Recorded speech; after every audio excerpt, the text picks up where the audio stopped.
Yun Qingyan, pria muda berbakat satu ini suatu hari diserang sama bandit gunung pas lagi latihan. Di saat itulah dia tiba-tiba disedot sama badai dimensi yang membawanya masuk ke dunia immortal. Memaksanya bertahan hidup di dunia yang penuh persaingan dan bahkan lebih kejam daripada persaingan di dunia manusia. Dunia yang mengikuti aturan hukum rimba, di mana yang kuat dialah yang berkuasa, sementara yang lemah akan diubah jadi bahan obat atau budak.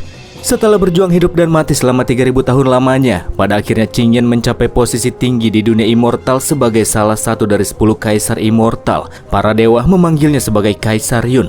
Karena rindu sama keluarga yang telah ditinggalkan, Kaisar Yun memilih buat balik ke dunia manusia. Dia menggunakan pedang Dewa Zantian untuk membelah dimensi dan berhasil membuka sedikit celah menuju dunia manusia. Sebelum masuk ke dalam celah, dia malah mendapatkan penyerangan dari seekor Primordial Chaos Beast, membuatnya terlibat dalam sebuah pertarungan. Meskipun sedikit kesulitan, sang kaisar berhasil kembali ke dunia manusia. Namun sebagai bayarannya, kultivasi yang telah ia bangun merosot dengan drastis, dan dia hanya bisa membawa kembali sarung pedang Dewa Zantian sebagai harta berharganya. Setidaknya dia masih punya talent kaisar immortal yang bikin dia bisa ningkatin kultivasinya berkali-kali lipat lebih cepat dan lebih gampang dari orang kebanyakan.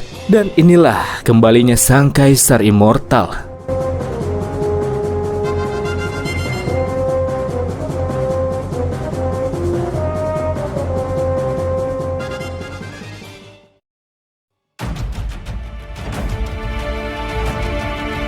Di sebuah sungai terjadi pertarungan sengit di antara patriark klan Yun, Yunlan, yang sedang berhadapan dengan dua orang asasin. Para asasin ini dikirim sama Yanqing, anak dari salah satu tetua agung di klan Yun. Gara-gara si patriark gak mau ngasih warisan jabatannya buat si Yanqing ini, dan malah milih anaknya yang cacat buat dijadiin patriark selanjutnya. Sekacau inilah klan Yun semenjak kepergian karakter utama. Patriark aja sampai diserang dengan sangat terang-terangan. Ketika kedua asasin tersebut menggunakan metode pembakaran jiwa untuk meningkatkan kekuatannya, tiba-tiba pilar cahaya turun dari efek sebuah sarung pedang tak biasa, dan itu punya si Kaisar Yun, Yun Qingyan, yang kembali menunjukkan diri setelah cukup lama menghilang. Dikira udah mati, taunya masih hidup.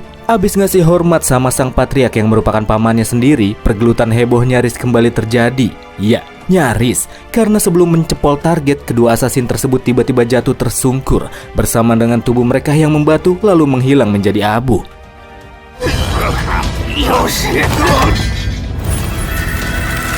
Itu merupakan racun titisan darah, racun yang biasa digunakan untuk menghilangkan bukti pada suatu kejadian. Entah tugas asasin itu berhasil atau tidak, pada akhirnya mereka akan tetap berubah menjadi abu. Dengan demikian maka tak ada bukti untuk mendakwa Yanqing sebagai pelakunya. Untungnya nggak jadi gelut, pasti Qingyan bakalan kesusahan. Udah mah kultivasinya merosot, kekuatan dia juga lagi kosong-kosongnya itu, gara-gara baru buka dimensi sama lawan binatang kekacauan. Nyampe di aula klan, Qingyan ngaku kalau dia nggak pulang-pulang gara-gara diculik sama bandit gunung selama 3 tahun. Ternyata 3 tahun di dunia manusia sama dengan 3000 tahun di dunia immortal. Patriark juga ngasih tahu kalau ibu, ayah, sama adik MC hilang secara mendadak dan cuma ninggalin sebuah lencana yang berhubungan sama sekte pedang langit. Sekte yang katanya sangat kuat dan markasnya masih belum bisa dipastikan. Jadi tujuan utama MC selanjutnya ialah mencari keluarganya serta kebenaran di balik sekte pedang langit. Tapi sebelum itu dia harus ningkatin kultivasinya dulu. Tak berselang lama muncul 4 kakek-kakek. Mereka ini tetua agung klan Yun, sekaligus kakek-kakek ngocol yang bikin klan jadi kacau balau kayak sekarang. Baru dateng, bukan yang ngasih sambutan buat saudaranya, si tetua pertama ngerasa kalau patriark sama Qingyan yang baru saja kembali pasti lagi ngerencanain sesuatu. Gak ngerasa ngeri, Qingyan bilang kalau dia itu pengen hajar Yanqing, anaknya si tetua pertama. Awalnya jatah patriark selanjutnya itu buat Qingyan, tapi gara-gara dia ngilang jadi digantiin deh sama anaknya patriark. Makanya tetua pertama dan tetua lainnya punya niat pengen jadiin Yanqing sebagai patriark selanjutnya, karena ngerasa kalau anaknya si patriark yang cacat itu nggak pantas. Dan udah bikin malu klan. Di sini Qingyan baru tahu kalau anaknya patriark lagi kena masalah. Terkait masalah tersebut, Qingyan berjanji akan menghukum anaknya tetua pertama sesuai aturan keluarga kalau dia berhubungan sama kejadian yang bikin anak si patriark jadi cacat. Tapi Qingyan malah diketawain sama para tetua ngocol itu pas mereka tahu kalau MC baru di ranah bintang ketiga. Padahal dulunya dia itu jenius di ranah bintang kelima, kultivasinya udah menurun, beda sama Yanqing, anak tetua pertama yang udah di ranah bintang ke-6. Pada akhirnya tetua pertama memutuskan kalau Qingyan akan gelut sama anaknya sebulan lagi, dan bagi siapapun yang menang maka dialah yang akan jadi patriark selanjutnya. Sementara para tetua ngocol senyum-senyum jahat, MC bilang kalau sebulan mah kelamaan kali, seminggu dong. Setelah para tetua ngocol itu terkejut, kedua belah pihak pun akhirnya sepakat.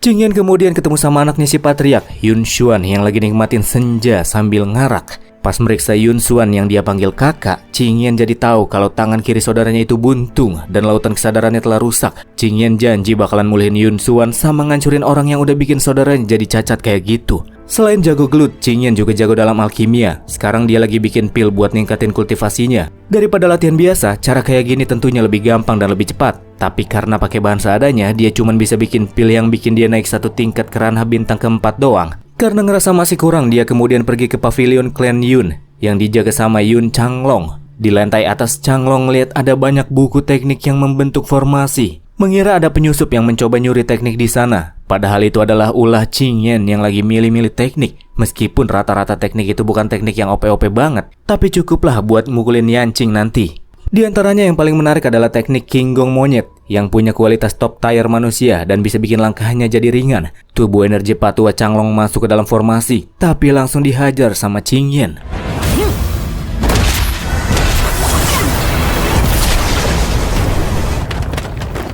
Abis kena sedikit hajar, kakek itu nggak nyangka kalau orang yang baru saja mempelajari banyak teknik di sana adalah Qingyan yang telah kembali. Menyentuh dahi si kakek, Qingyan ngasih sebuah teknik sebelum akhirnya pergi dari TKP. Hari baku hantam pun tiba. Yanqing, anak tetua pertama, muncul dengan begitu sombongnya dan bilang kalau jadi patriark itu hal yang remeh. Dia lebih pengen jadi penguasa kota Tianyu. Bukannya ditepukin, dia malah langsung diketahuin sama para murid klan. Kalau Yanqing sampai jadi patriark, mereka tahu klan Yun bakalan hancur. Secupu itulah dia. Nggak mungkin bocah yang dulunya kencing di celana gara-gara gue itu jadi patriark, kata Qingyan yang baru datang. Yanqing ini bener-bener bocil yang baru puber coy. Diceng-cengin dikit langsung marah-marah. Baku hantam pun dimulai. Di awal-awal Qingyan cuman menghindar, bikin penonton ngerasa kalau MC itu nggak bisa nyerang lawan yang lebih tinggi ranahnya. Padahal mah dia cuman pengen ngeliat teknik pedang Yanqing doang. Karena dari situlah Qingyan jadi tahu kalau teknik pedang yang dipakai oleh lawan adalah teknik keluarga Lin. Yang artinya Yanqing ini antek-antek keluarga Lin yang diketahui pengen ngelahap keluarga Yun. Setelah sedikit melakukan serangan balik, Qingyan manggil sarung pedang Zantian yang auranya menggetarkan hati, bikin sebagian penonton jadi nggak kuat berdiri.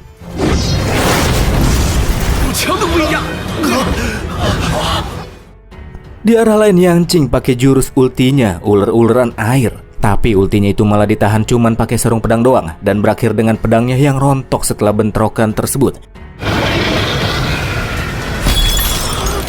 Duel juga segera diakhiri sama Qingyan yang lepasin semburan api kepada lawannya yang gak tanggung-tanggung langsung auto jadi debu.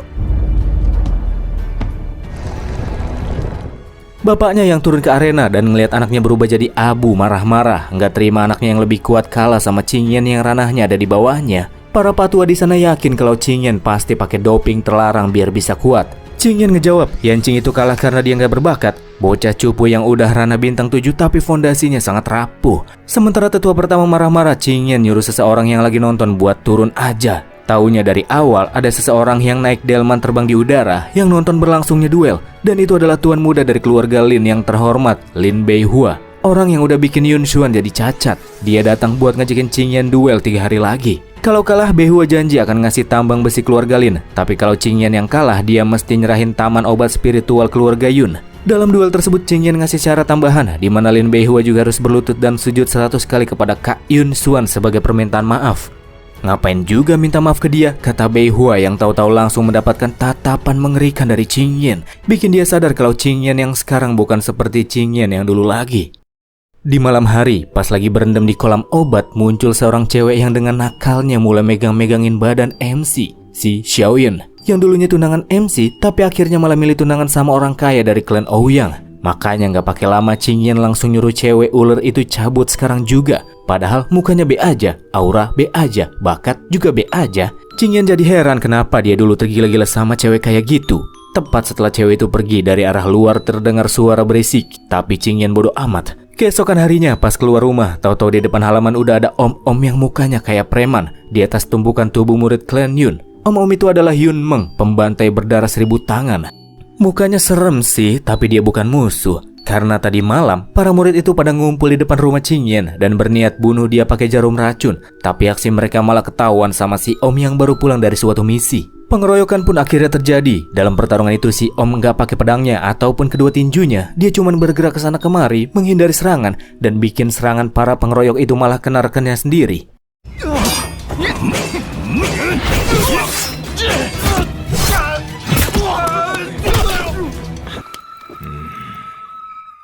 Bener-bener bodoh para murid Tetua Agung itu. Sama kayak gurunya, kata Qingyan. Untung aja si Om gak pakai pedangnya. Kalau iya, mungkin malah si Om yang bakal tergeletak di lantai. Masuk ke dalam rumah, si Om baru tahu kalau Qingyan itu juga bisa bikin pil alkimia. Padahal para petapa berbakat dalam alkimia di kota Tianyu aja nggak sampai 100 orang. Om Yun Meng ini dulunya pas masih kecil dia dibuang ke gunung. Terus dia diselamatin sama ayahnya Qingyan ketika berada di mulut serigala liar. Dan mulai saat itulah dia bersumpah setia mengabdi kepada keluarga Yun. Atas kesetiaan si Om, Qingyan kali ini akan membantunya menembus batas kultivasinya yang tertahan dan mandek. Itu disebabkan karena Yun Meng sudah terlalu banyak membunuh, membuat hutang darahnya jadi menumpuk. Karma buruk yang terkumpul selama bertahun-tahun telah membuat saluran energinya tersumbat, bahkan hampir terkunci.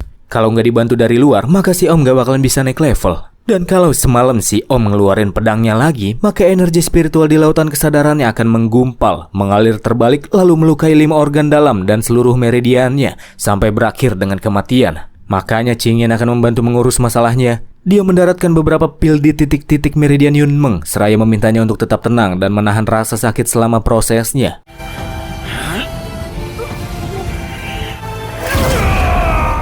Pas selesai ngobatin si Om, dia ngerasa sangat jadi plong. Udah kayak sembelit 10 tahun tiba-tiba jadi lancar. Bahkan kultivasinya juga naik 1 tingkat. Beberapa pil yang digunakan sebelumnya sebenarnya adalah racun. Artinya Qingyan baru saja menggunakan racun untuk melawan racun di tubuh Yun Meng. Asal takarannya tepat, ya aman.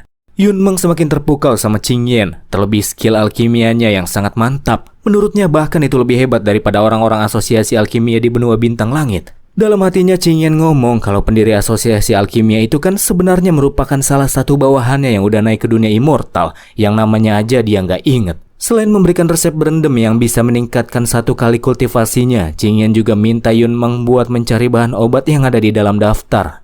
Qingyan kemudian datang ke sebuah kedai dan bertemu sama salah satu anak Tetua Agung bernama Fei Fei dan sedikit nyeritain kalau dia baru aja babat beberapa orang di luar yang gangguin dia. Fei Fei lalu membawa Qingyan ke sebuah table tempat dia menyiapkan makanan-makanan kesukaan Qingyan. Pas keduanya lagi bercanda, tahu-tahu bapaknya datang sambil marah-marah. Bersama dengan para tetua ngocol lain, Fei Fei langsung disuruh pulang dengan alasan kalau para kakek-kakek itu mau berbicara mengenai urusan penting sama Qingyan. Disuruh pergi sama para kakek, Fei Fei nggak mau, tapi pas disuruh sama MC, dia langsung iya.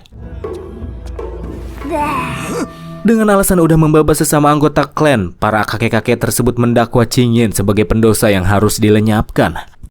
Dasar playing victim. Padahal para bawahan kakek-kakek itu yang mulai duluan. Meskipun digarap sama 4 tetua sekaligus, Qingyan sama sekali nggak gentar. Dia menunjukkan teknik tinju penghancur gunung yang sebelumnya dia pelajari, sama teknik kinggong monyet yang bikin pergerakannya menjadi sangat lincah. Bahkan dia juga sangat menguasai telapak 9 lapis dengan begitu sempurna. Bikin para kakek-kakek itu pada bingung. Padahal belum sampai ranah bulan, tapi Qingyan bisa menguasai teknik yang sangat sulit untuk dikuasai.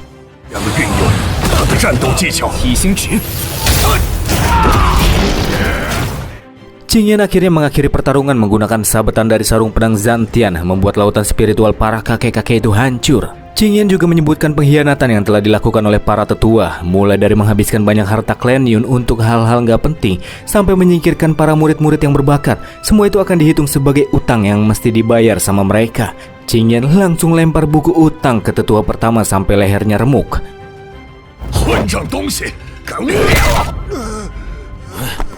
Habis dikalahin, mereka masih pada sombong karena masih ada anggota klan yang mengepung kedai tersebut. Tapi tiba-tiba para anggota yang disebutkan terlempar satu persatu ke dalam kedai dalam keadaan pingsan. Dan yang ngurusin mereka adalah Om Yun Meng. Demi Fei Fei, akhirnya Qingyan gak membunuh para tetua ngocol itu dan cuma nyuruh mereka buat segera pergi dari sana. Sama jangan lupa bayar utangnya ya.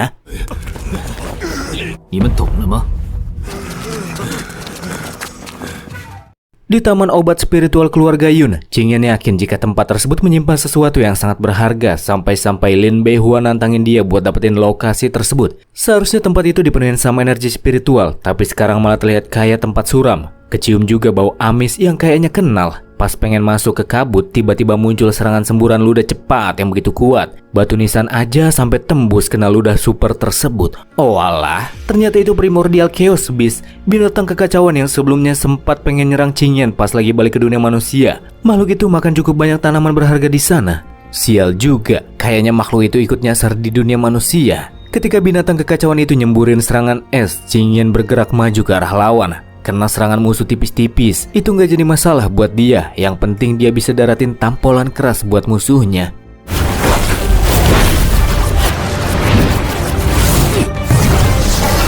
吸收灵气修复身体。 Abis kena cepolan Qingyan, binatang kekacauan kembali menyerap energi spiritual di sekitar dalam jumlah besar untuk memulihkan diri. Dan musuh sekarang layaknya bom energi raksasa yang kapan saja bisa menghancurkan kota Tianyu jadi debu. Gara-gara gelut sama para pak tua sebelumnya, Qingyan jadi nggak punya banyak energi. Makanya dia menggunakan setetes darah esensi Kaisar Immortal secara paksa dan mengaktifkan kembali Zantian. Ketika sarung pedang Zantian muncul, dia menurunkan petir api merah yang terdaratkan pada binatang kekacauan yang tubuhnya tertutupi oleh kabut tebal. Menggunakan cara yang memaksa kayak gitu sangat berbahaya dan sangat menguras energi spiritual. Makanya nanti Qingyan harus mikir-mikir dulu sebelum menggunakannya.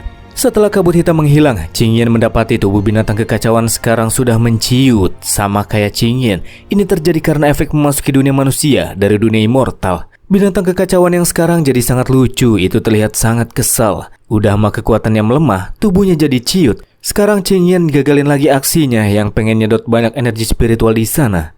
Dari pertemuan keduanya, Qingyan yakin alasan Lin Beihua ngincar taman obat ini pasti karena binatang imut satu itu. Daripada dibunuh, Qingyan pengen jadiin hewan spiritualnya aja.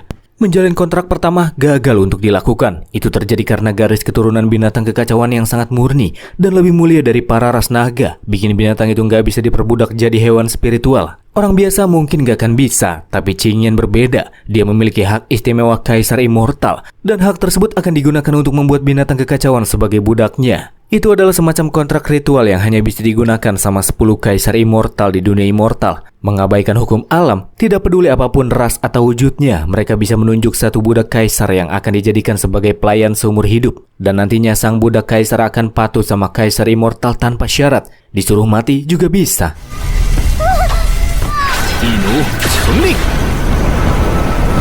Setelah kontrak satu arah itu selesai, bola spiritual diambil sama Qingyan yang mulai dari sekarang akan memanggil petnya itu dengan nama Qiling.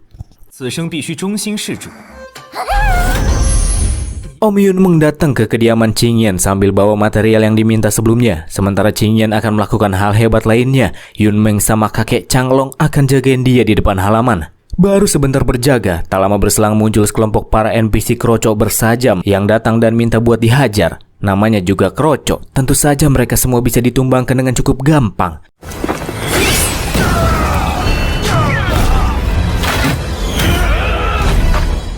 Sementara itu dengan bantuan api surgawi Qiling, Qingyan mulai menyucikan sebuah bendera. 6 jam kemudian, hari sudah mulai gelap. Pas lagi santai-santai berjaga, si Om sama si kakek ngerasain gejolak kekuatan besar berasal dari dalam kediaman Qingyan. Kekuatan yang membumbung ke langit itu ternyata semacam formasi sihir. Siapa sangka, selain jago alkimia, dia juga master formasi.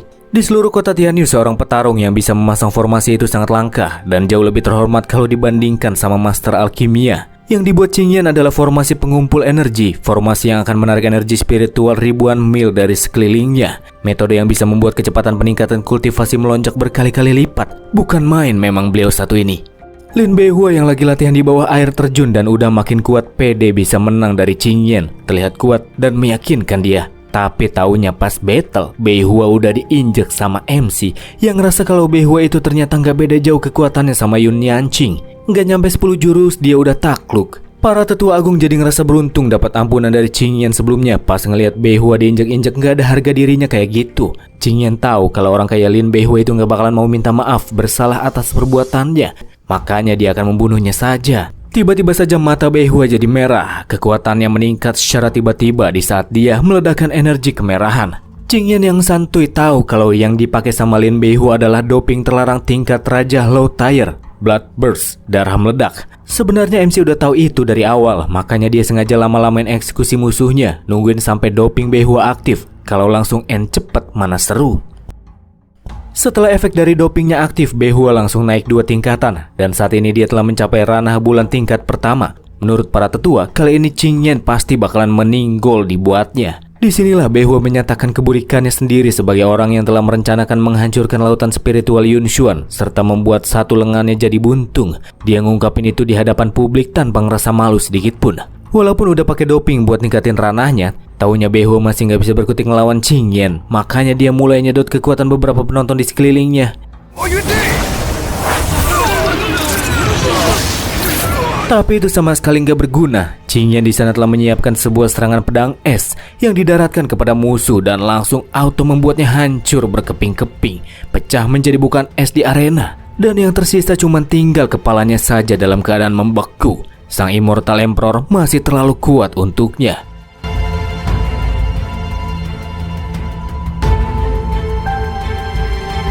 Seorang pelayan dari keluarga Lin yang menganggap keluarga Yun telah bermain curang menggunakan gulungan suar untuk memanggil bala bantuan. Setelah energi besar membumbung ke langit, tak lama berselang muncul seekor makhluk spiritual yang turun dari langit. Itu adalah hewan spiritual penjaga keluarga Lin, Griffin ular berkepala 3. Melalui makhluk tersebut, seseorang bernama Lin Wei menggunakan transmisi suara dan ngajakin MC gelut 10 hari lagi di puncak kota Tianyu. Lin Wei ini katanya alumni terbaik dari Akademi Tianyuan yang kabarnya akan segera menjadi patria keluarga Lin. Tapi Lin Wei langsung diceng-cengin MC yang inget kalau waktu kecil kan si Lin Wei ini pernah ngajakin Qingyan buat berkelahi dan digebukin sama Qingyan sampai terkencing-kencing. Makanya MC langsung setuju sama ajakan duel tersebut. Nggak membiarkan hewan spiritual penjaga keluarga Lin pergi begitu saja. Qingyan menurunkan Qiling yang bikin makhluk kepala 3 itu berubah menjadi daging panggang pas disembur pakai api surgawi. Sang Kaisar Emperor dan petnya terlalu OP memang. Jangan lupa taburkan garam pada dagingnya sebelum dimakan. Dan voila.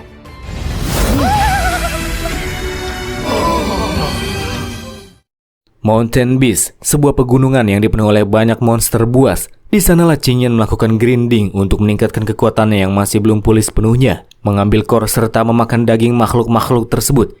Sampai sekarang Qingyan telah menghabisi 59 beast di atas ranah bintang tingkat ke-8 dan core makhluk-makhluk tersebut dijadikan sebagai pil tingkat Raja Mid Tier. Api surgawi Qiling sangat berjasa besar dalam pembuatan pil tersebut. Pas ngasih paha daging beast buat petnya, tiba-tiba dagingnya diambil sama seorang pria misterius. Datang bersama teman-temannya buat cari masalah sama Qingyan. Dia adalah wakil bos bandit gunung Qingfeng. Bagian dari kelompok yang 3 tahun lalu pernah bentrokan sama MC di gunung ini sebelum kelempar ke dunia immortal. Makanya MC sarkas berterima kasih sama mereka. Kalau bukan karena mereka, ya Qingyan gak bakalan jadi kaisar immortal. Si wakil bos yang sok keras itu langsung jatuh ke tanah pas kena peluru api yang dilepasin Qingyan. Terus ngambil lagi daging pahanya yang kemudian dilemparin buat Qiling.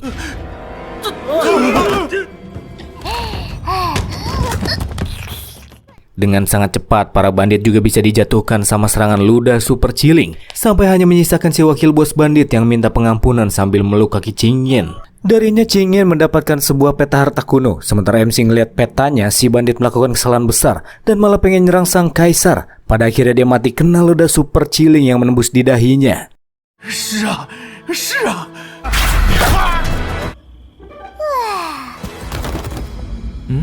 Peta harta yang baru saja didapatkan membawa Qingyan ke lembah kabut, lokasi di mana harta api karma Changyan berada. Api karma ada di peringkat 20 teratas dari chart api terkuat. Jika harta seperti itu muncul di dunia immortal, pasti akan terjadi kekacauan besar yang memakan banyak nyawa. Makanya Qingyan akan coba mendapatkan api karma agar kekuatannya bisa cepat meningkat seperti saat masa-masa keemasannya.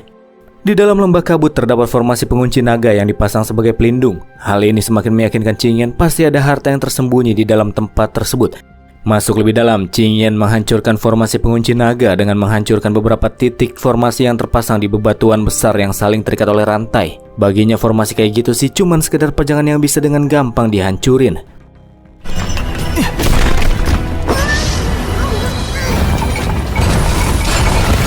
Memasuki lembah berapi, Qingyan bertemu dengan sosok yang muncul dari permukaan, memancarkan api panas dan berkata, Feng Wuji Guang 3000 tahun lalu telah memasang formasi pengunci naga hanya untuk bisa menyegel dirinya. Tapi kini formasi telah hancur dan dia akan segera bebas. Sosok tersebut adalah Changyan, api karma. Qingyan kenal kalau Feng Wuji Guang itu adalah sosok terkuat di bawah langit yang ada di dalam legenda. Pas api karma nyerang MC langsung ngomong, dulu Changyan si api karma terlalu bodoh udah nyari gara-gara sama Feng Wuji Guang, dan sekarang dia malah cari gara-gara sama Kaisar Immortal. Api karma masuk ke dalam lautan kesadaran, mencoba untuk membakarnya dari dalam. Setelah memasuki dunia kesadaran, api karma mendapati jika Qingyan memang benar-benar seorang Kaisar Immortal. Tapi dia berani ngelawan setelah tahu kalau kultivasi sang kaisar udah menurun secara drastis setelah memasuki dunia manusia. Pertarungan di antara keduanya pun dimulai.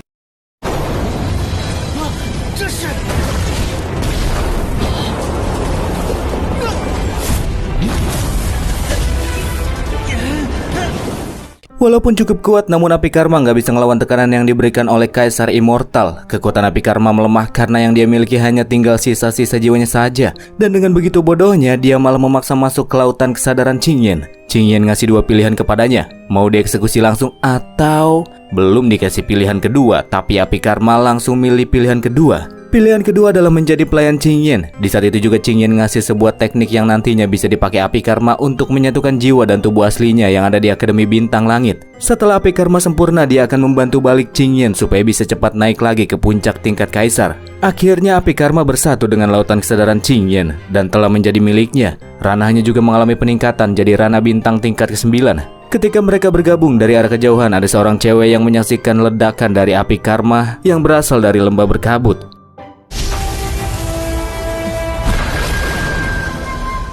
Pas keliling gunung, Qingyan melihat ada dua orang yang lagi dirantai kayak anjing tapi pakai topeng babi oleh sekelompok murid dan gurunya dari Akademi Tianyuan. Keduanya digunakan untuk mencari buah 7 dewa aura ungu dan diketahui sempat terlibat dalam penculikan peta harta akademi. Di tengah jalan, mereka menemukan sebuah jamur roh yang menjadi tanda pintu masuk tersembunyi Gua 7 Dewa, yang setelah dihancurkan muncul sebuah penghalang tak kasat mata, membuka sebuah jalan baru menuju Gua 7 Dewa. Setelah menemukan pintu rahasianya, dua orang yang digunakan sebagai pencari jalan gak dibutuhin lagi. Yang cowok udah gak guna, tapi yang cewek masih bisa kok dinikmati. Pas lagi enak-enak mantau, ada serangga yang lewat di hidung Ciling, bikin dia bersin. Dan bersinnya itu gak sengaja kena dahinya guru Akademi Tianyuan dan bikin dia langsung mokat.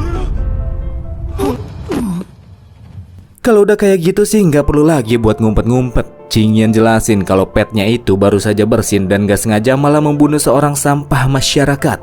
Para murid akademi di sana yakin kalau pria yang muncul di hadapan mereka berasal dari keluarga Lin dan datang buat nolongin dua orang yang mereka tawan di sana yang juga berasal dari keluarga Lin. Nampaknya ada sedikit kesalahpahaman di sini, tapi Qingyan tak memberitahukannya. Para murid akademi tersebut berniat pengen nargetin Ciling yang dirasa kuat dan sangat berharga. Makanya sekarang mereka berniat mengeroyok Qingyan. Tapi bagi MC, ini adalah waktu yang pas buat nguji api karmanya. Dia melepaskan jurus tapak 9 lapis. Tapak dengan atribut api yang bikin beberapa musuh terdorong mundur, membuat mereka semua tumbang dan hanya menyisakan satu orang saja.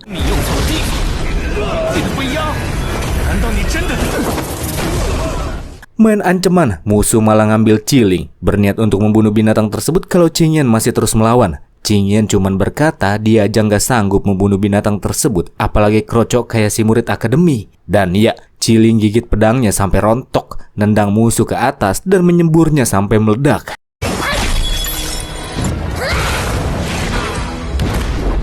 Sedangkan kedua orang yang baru saja ditolong ngucapin terima kasih dan langsung pergi setelah Qingyan menyuruhnya.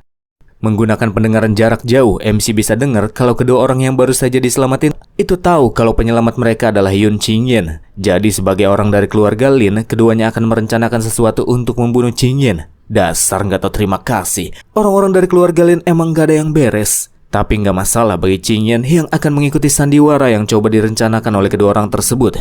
Beberapa waktu kemudian, di dalam Gua 7 Dewa, muncul lagi sekelompok murid dari Akademi Tianyuan yang datang bersama dengan seorang guru bernama Huodun, sang penipu ulung. Ada juga dua orang sebelumnya yang ditolongin sama Qingyan dan sekarang dalam keadaan terikat. Di depan mereka terdapat sebuah pohon memancarkan cahaya kebiruan, pohon yang memiliki buah 7 dewa.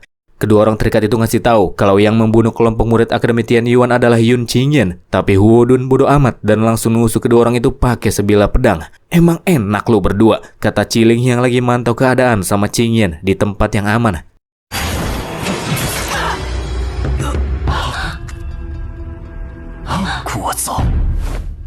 Tak lama berselang muncul gempa yang disebabkan oleh pergerakan pohon dan mulai menyebarkan energi keunguan di udara. Kata Huodun, dua pohon itu lagi ngeluarin energi spiritual melimpah. Makanya para murid disuruh buat membuka lautan kesadarannya lebar-lebar dan mulai berkultivasi.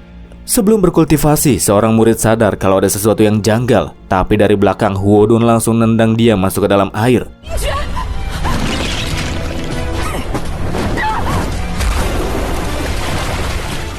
Para murid juga langsung mulai kehilangan kendali atas dirinya. Sementara Huodun gak kena efek pohon tersebut karena dia megang sebuah artefak yang disebut sebagai mutiara emas ungu yang bisa menangkal halusinasi. Sesuai julukannya, Huodun, si penipu. Dia menipu para murid yang sekarang dijadikan sebagai tumbal untuk membuat manfaat dari buah 7 dewa semakin kuat. Pohon itu dikenal sebagai pakis pemakan roh yang mengeluarkan spora energi spiritual yang bikin seorang halusinasi setelah menyerapnya. memaksa mereka masuk ke dalam air untuk dijadikan sebagai pupuk yang menyuburkan buahnya. Huodun ternyata juga udah tahu kalau Yun Qingyan yang menunjukkan dirinya selama ini lagi enak-enak nonton drama penuh tipu-tipu yang dijalanin sama dia.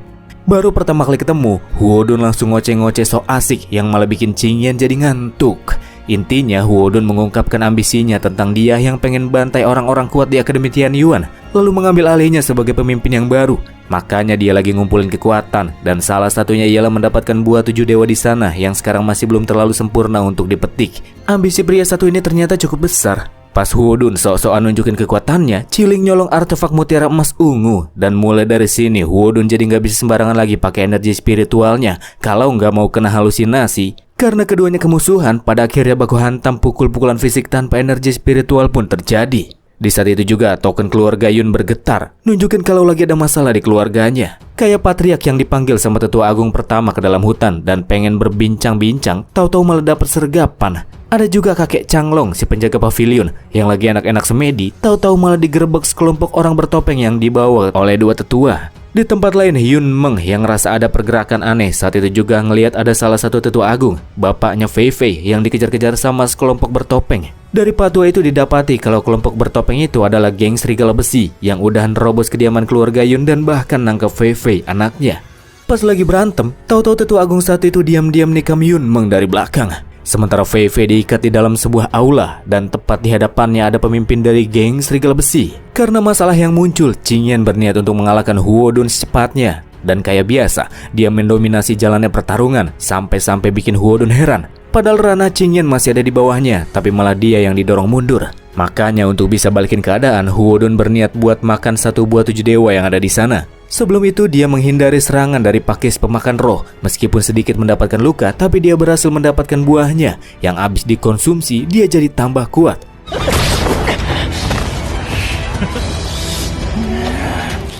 Tapi pas pengen nyerang Qingyan, dia tiba-tiba malah jatuh ke tanah. Kakinya seakan kayak lagi ditarik sama mayat murid yang jatuh ke bawah air sebelumnya, berubah jadi mayat hidup dan mencoba untuk membunuhnya. Ternyata Huodun udah kena halusinasi dari spora pakis pemakan roh. Sebelumnya, pas lagi pengen ngambil buah 7 dewa dengan begitu bersemangat, tanpa sadar dia menggunakan energi spiritualnya dan berakhir kena efek halusinasi yang sekarang bikin dia jadi kayak orang gila. Pertarungan pun ditutup sama Qingyan yang nendang Huodun masuk ke dalam air.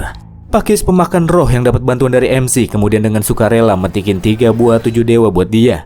2 buah diserap Qingyan sama Chiling, sedangkan satunya lagi buat Yun Xuan, anaknya patriark. Mengkonsumsi buah 7 dewa bikin Qingyan naik level ke ranah bulan tingkat pertama. Sebelum pergi, tumbuhan pakis itu juga ngasih MC sebuah benda menjijikan berwarna hijau. He Luo yang memimpin penyerangan dari geng serigala besi punya niat buat menjadikan Fei Fei sebagai istrinya. Hanya saja Fei Fei nggak mau, sementara ayahnya sendiri udah setuju sama pernikahan mereka berdua. Makanya para tetua agung manfaatin geng berandalan tersebut buat lenyapin orang-orang penting di keluarga Yun. Tak berselang lama datang Yun Xuan, anak patriark. Bermodalkan serangan suara dari serulingnya, dia berhasil nyelamatin Fei Fei. Yun Xuan telah kembali membuka lautan spiritualnya, bahkan tangannya juga tumbuh lagi. Itu semua berkat bantuan Yun Qingyan, yang beberapa hari lalu bikinin dia pil pemulih roh dan teknik hati. Tapi gara-gara belum sembuh total, jantung Yun Xuan masih nyut-nyutan setelah makin terlalu banyak energi spiritualnya, bikin dia jadi nggak bisa lanjut bertarung.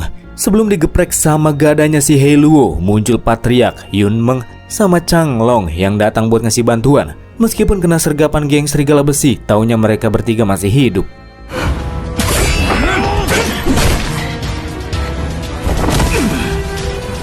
Melihat para orang tua dari klan Yun udah siap buat mati dalam pertarungan tersebut, pada akhirnya He Luo milih buat mundur. Tapi dia janji bakalan balik lagi sama bapaknya buat ngelamar Fei Fei. Di arah perjalanan pulang, Qingyan ngerasain firasat yang kurang mengenakan, yang bikin dia makin yakin kalau keluarga Yun akan segera menghadapi masalah yang cukup serius. Di saat itulah, tiba-tiba dia diserang sama orang gak dikenal. Serangan anak panah yang bikin Qingyan terdorong mundur beberapa langkah ke belakang.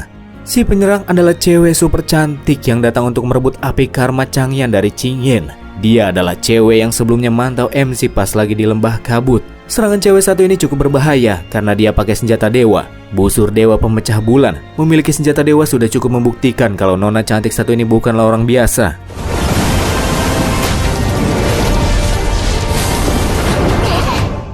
Abis nahan sebuah serangan berat si nona pakai sarung pedang, Qingyan yakin kalau busur itu setidaknya merupakan senjata dewa tingkat surga yang setara sama sarung pedangnya. Melihat Qingyan yang ternyata nggak bawa senjata, si Nona membuang senjatanya. Begitu pula sama Qingyan yang buang sarung pedangnya, dan pertarungan mereka kembali berlanjut. Gelut tangan kosong adu kuat-kuatan jurus tapak di antara mereka berdua pun terjadi. Qingyan sedikit lebih mendominasi tentunya.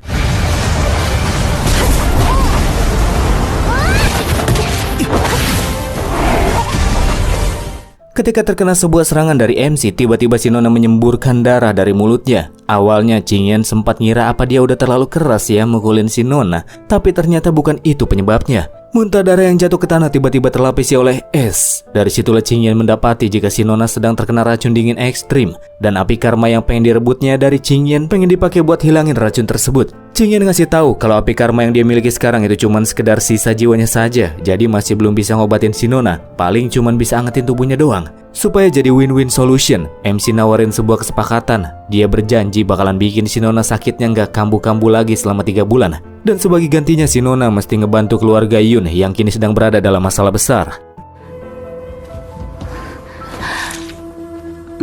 Berpindah ke keluarga Yun yang lagi diserang sama geng serigala besi dan hampir kalah karena jumlah musuh yang terlalu banyak. Terlebih mereka masih berada dalam masa pemulihan akibat dari penyerangan sebelumnya. Fei Fei kemudian datang ngasih tahu Patriark bahwa anaknya lagi pergi ke kedai Dongseng dan masih belum balik sampai sekarang. Bersama dengan itu datang juga 4 tetua agung pengkhianat yang ngata-ngatain anaknya Patriark yang dianggap kabur. Begitu pula dengan Yun Qingyan yang gak kelihatan dan juga dirasa kabur saking ketakutannya sama mereka. Ketika tetua pavilion Changlong datang buat ngasih bantuan kepada Patriark, bala bantuan musuh juga tiba. Sebuah pasukan yang dipimpin oleh seorang pria yang menunggangi serigala hitam. Dia adalah He Kui, bapaknya He Luo. Ngaku datang ke sana buat balas dendam karena keluarga Yun udah membunuh banyak bawahannya serta menghalang-halangi pernikahan anaknya dengan Fei Fei. Supaya nggak terjadi bentrokan langsung sama Patriark, He Kui pakai cara curang buat bisa bawa Fei Fei. Dia ngeluarin ibunya Fei Fei yang selama ini dikurung sama suaminya. Padahal yang Fei Fei tahu ibunya itu udah mati 3 tahun yang lalu, tapi nggak diduga ternyata masih hidup sampai sekarang. Saking kesalnya Fei Fei dia ngomong kalau dia tuh nggak mau punya ayah lagi. Memang gak jelas nih kakek-kakek. Abis ngomong gitu He Luo langsung nebas ayahnya Fei Fei sampai mokat.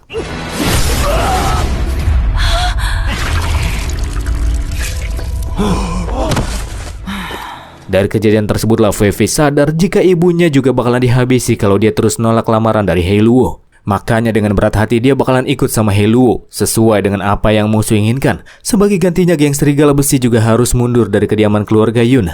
Pernikahan mereka juga aneh karena malah pihak cewek yang harus kasih mahar, di mana He Kui minta sertifikat tambang besi sama taman obat keluarga Yun buat mas kawinnya. Pestanya adain aja di kedai Dongseng juga nggak apa-apa kata He Kui. Ngomong-ngomong soal kedai Dongseng, anaknya si Patriark Yun Xuan datang ke sana buat minta bantuan sama tuan muda keluarga Yun cabang utama Yun Fan terkait penyerangan geng serigala besi yang nyerang kediaman cabang keluarga Yun mereka. Tapi bukannya dapat bantuan, Yun Xuan malah diperlakukan sebegitu kasarnya sama tuan muda arogan tersebut. Yun Fan akan bantu asalkan Yun Qingyan bersedia buat berlutut dan jadi bawahannya. Pihak keluarga cabang juga mesti ngasih 10 juta tal perak sama sertifikat tambang besi dan taman obat spiritual kalau mau dibantu. Sebagai hadiah besar buat Qingyan, Yun Fan menebas Yun Xuan sampai berdarah-darah dan pingsan. Kembali ke Qingyan yang pengen ngasih si Nona tanaman obat jamur busuk. Yang saking busuknya sampai-sampai nggak lulus sensor. Itu adalah jamur lingzi yang sangat langka dan berkhasiat tinggi. Bau busuk itu muncul gara-gara jamurnya terlalu wangi kata Qingyan. Si Nona yang nolak jamur aneh itu berusaha buat kabur. Tapi dia nggak bisa kabur gara-gara penyakitnya yang kambuh bikin dia nggak kuat berdiri. Jadi Qingyan bisa ngobatin si Nona tanpa kesulitan. Ternyata efek dari jamur itu beneran nyata. Rasa sakit dan racun dingin di dalam tubuhnya telah mereda. Setelah dapat bantuan dari Qingyan, si Nona berniat buat langsung membayarnya. Dia manggil bangau terbangnya. Lalu bersama Qingyan dan Qiling, mereka berangkat menuju keluarga Yun.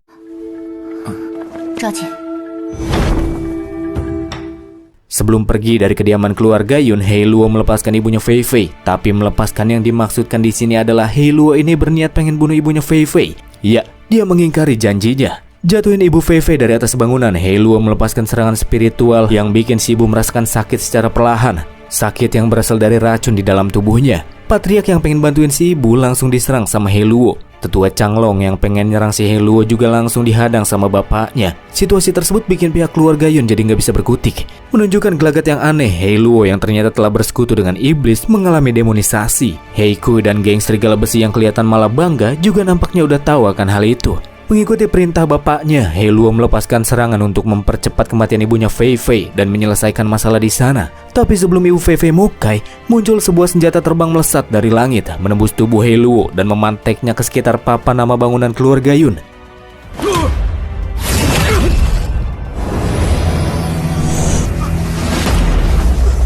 Muncul pula pilar-pilar energi kemasan di sekitar wilayah keluarga Yun. Pilar emas yang menetralkan kekuatan musuh yang menyakiti ibunya Fei Fei. Itu merupakan sebuah formasi penangkal kekuatan iblis. Patriark yang kebingungan mempertanyakan siapakah orang yang bisa memasang formasi dari udara kosong seperti itu.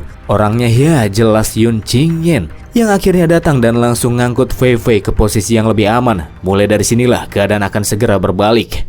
Untuk membayar penderitaan murid dari keluarga Yun yang telah gugur, Qingyan menyatakan He Kui dan He Luo akan membayarnya dengan nyawa. Nyawa mereka berdua sekaligus kepala 1000 orang geng Serigala Besi, serta seluruh aset mereka akan menjadi milik keluarga Yun. Sedangkan sisa anggota geng Serigala Besi yang masih hidup akan dijadikan sebagai budak. Qingyan kemudian bunuh He Luo yang dipantek di atas, bikin bapaknya marah dan pengen nyerang dia.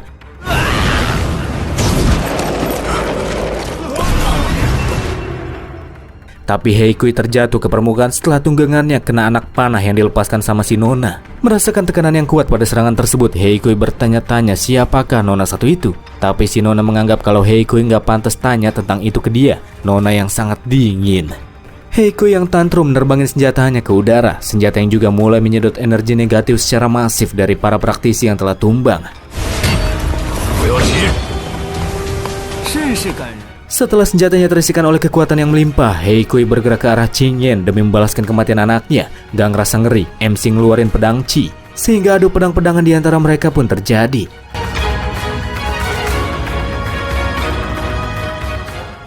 Sementara MC main pedang-pedangan sama musuhnya, kita akan dibawa ke sebuah kediaman dari dalang utama yang menyebabkan kericuhan di keluarga Yun. Seorang pria yang wajahnya dan tubuhnya dibalut perban. Dia adalah Lin Wei. Saat itu Lin Wei dapat laporan dari bawahannya kalau geng Serigala Besi yang menyerang keluarga Yun telah kehilangan ratusan anggotanya. Dan bahkan He Luo sudah mati di tangan Qingyan yang muncul di tengah-tengah penyerangan. Lin Wei emosi sama He Kui yang kerjanya nggak becus.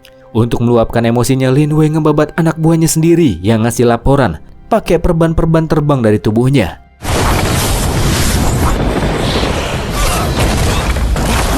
Balik ke duel. Abis bentrokan pedang, He Kui yang belum bisa ngalahin Qingyan akhirnya ngeluarin ulti. Dia lemparin lagi pedangnya ke atas buat aktifin jurus 1000 pedang darah, bayangan iblis. Serangan yang membuat Qingyan dijatuhi oleh hujan pedang darah. Qingyan menggunakan tapak raksasa untuk menghalau serangan tersebut.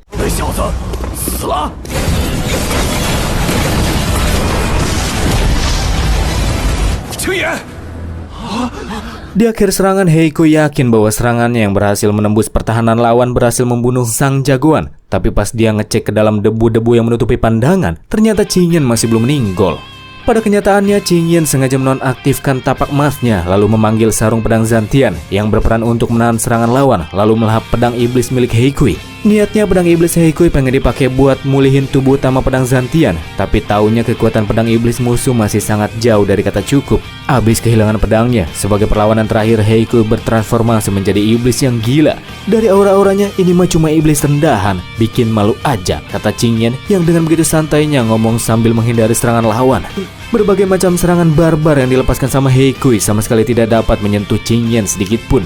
Pada akhirnya He Kui pun meninggal di tangan si Nona yang melepaskan anak panah tepat di kepalanya.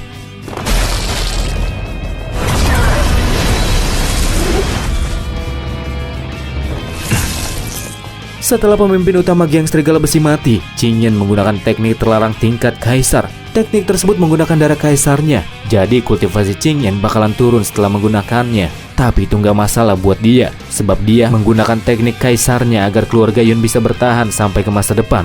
Disebut sebagai teknik pembalik takdir 9 langit. Teknik ini memungkinkannya menghidupkan kembali orang-orang yang belum lama telah mati, dan kini digunakan kepada para murid dari keluarga Yun yang sebelumnya telah tumbang. Menyaksikan betapa imbanya kemampuan Qingyan, anggota geng Serigala Besi dan para tetua pengkhianat langsung pada kabur terbirit-birit. Tak membiarkannya, Qingyan memerintahkan kepada seluruh murid untuk mengeksekusi sisa-sisa anggota Serigala Besi yang melakukan penyerangan di sana. Tak membiarkannya sampai tersisa. Begitupun dengan para tetua agung yang telah berkhianat. Padahal udah dikasih kesempatan kedua sama MC sebelumnya, tapi malah bikin ulah lagi. Jadi ya, bantai aja mereka sekalian.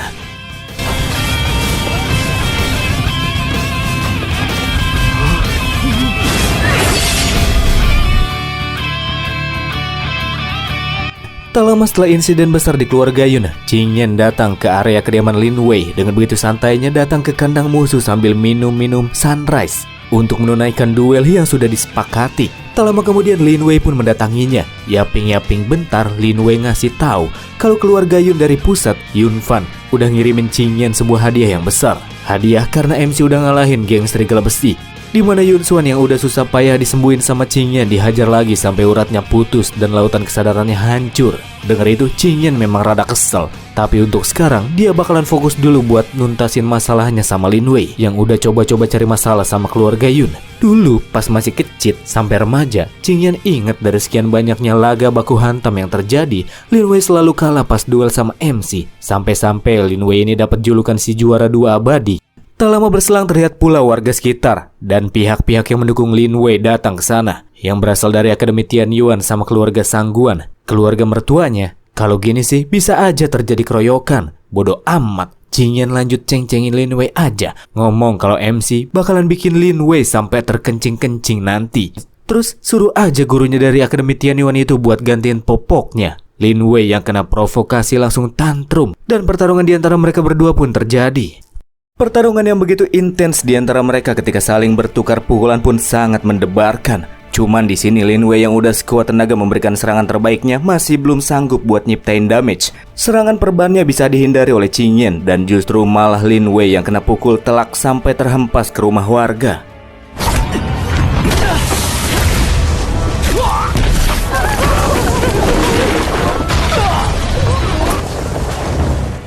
Bangkit dengan tubuh yang sudah terluka, Lin Wei ngungkapin kalau dialah orang yang udah menghasut Lin Beihua untuk menjebak Yun Xuan serta memerintahkan geng serigala besi untuk menghancurkan keluarga Yun. Heleh, padahal udah dibikin bonyok sama MC, tapi masih-masihnya dia pengen provokasi. Udah bosan hidup lu, kata Qingyan. Membuka perban di tubuhnya, Lin Wei memancarkan energi gelap. Dia juga telah mengambil jalan yang sesat. Ketika melihatnya, Qingyan bisa langsung tahu kalau yang digunakan lawan tarungnya merupakan darah 1000 orang mati. Teknik sesat cuman sayangnya bukan teknik aslinya, melainkan cuman sekedar tiruan. Itu bikin Qingyan penasaran dengan siapakah orang yang udah ngajarin Lin Wei teknik tersebut. Sambil menangkal dan menghindari jurus Lin Wei, Qingyan ngomong kalau Lin Wei yang tubuhnya udah ditanemin benih iblis dapat barang itu dari seseorang kan?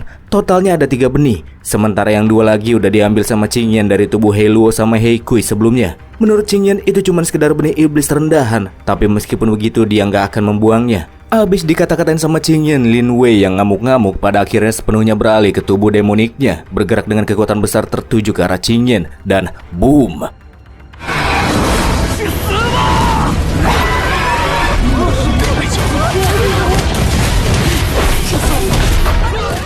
Tapi tetap, perlawanan yang dilakukan oleh Lin Wei yang kekuatannya telah meningkat di tengah pertarungan sama sekali tidak memberikan efek kejut buat Qingyan yang masih begitu santai. Main-main sebentar, pada akhirnya Lin Wei pun dibantai ketika Qingyan menembus tubuhnya serta mengambil benih iblis di dalamnya.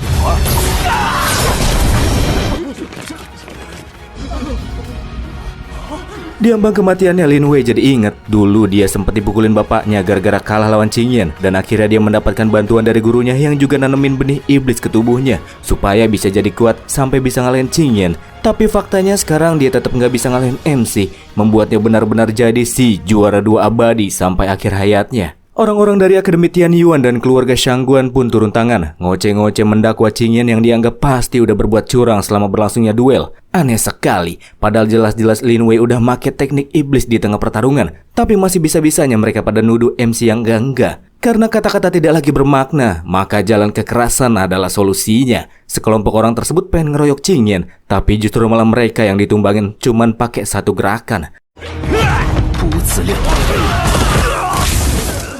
Abis ngalahin para pengeroyok itu, tak lama kemudian muncul juga kakek-kakek pelayan tuan muda Yun Fan, namanya Yun Li. Nongol-nongol dia langsung bilang kalau Qingyan udah bikin masalah yang besar.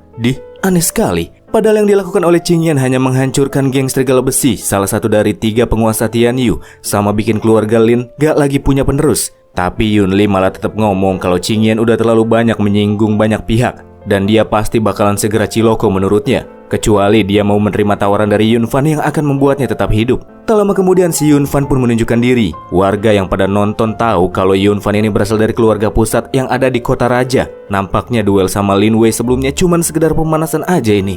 Abis nyiapin meja dan kursi buat si tuan muda, Yunli ngasih tahu kalau kedatangan tuan mudanya ke sana itu pengen ngangkat Qingyan menjadi pengawal bawahannya. Makanya dia disuruh buat sujud dan langsung menerima tawaran si tuan muda, lalu menjadi anjing yang penurut untuknya. Qingyan langsung tawa dengernya. Kalau begitu, maka si Yunli itu udah jadi anjing penurut yang bakalan nurut kalau disuruh makan kotoran dong. Kata Qingyan, jangankan si tuan muda yang sok di depannya, sekalipun itu kakeknya yang merupakan ketua klan dari keluarga pusat pun bakalan langsung Qingyan sikat kalau berani macem-macem sama dia. MC satu ini emang jago bikin orang marah ya.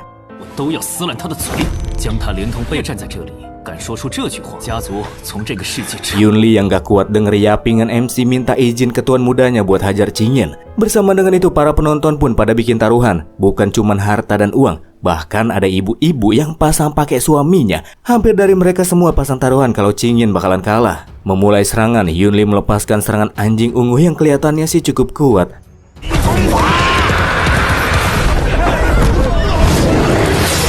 Tapi serangan tersebut langsung menghilang terkena sebuah lesatan anak panah yang juga sekalian membakar kepala bagian tengah Yunli. Anak panah tersebut berasal dari si nona cantik yang masih belum menyebutkan namanya. Yunli juga sama sekali tidak berkutik ketika dibuat terhempaskan di udara oleh serangan si nona yang kemudian tanpa ampun melepaskan panah kepadanya. Dan begitulah cara Yunli mati. EZ win.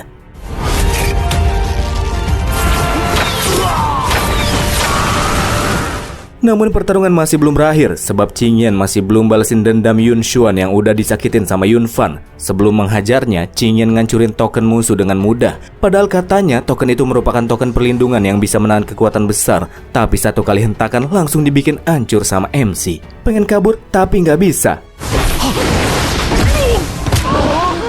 Pada akhirnya Yun Fan berusaha ngelawan balik. Dia mengeluarkan seekor serangga ungu lalu meneteskan darahnya kepada serangga tersebut. Tiba-tiba mayat Yunli yang udah mati kembali bergerak seperti zombie dan memuntahkan banyak sekali cacing ungu dari tubuhnya. Namanya adalah cacing gu. Telur cacing tersebut sebelumnya sudah ditanami di dalam tubuh Yunli. Racun dari pasukan cacing itu katanya sangat kuat dan bisa melumpuhkan sampai melenyapkan sosok master sekalipun.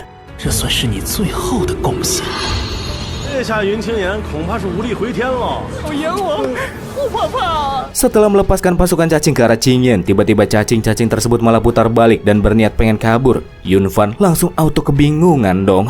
Ternyata para pasukan cacing terbang kabur karena takut sama Qiling yang pada akhirnya menyedot mereka semua sampai tak tersisa. Cacing kecil kayak gitu sih cuma nyelip di gigi doang, kata Qingyan.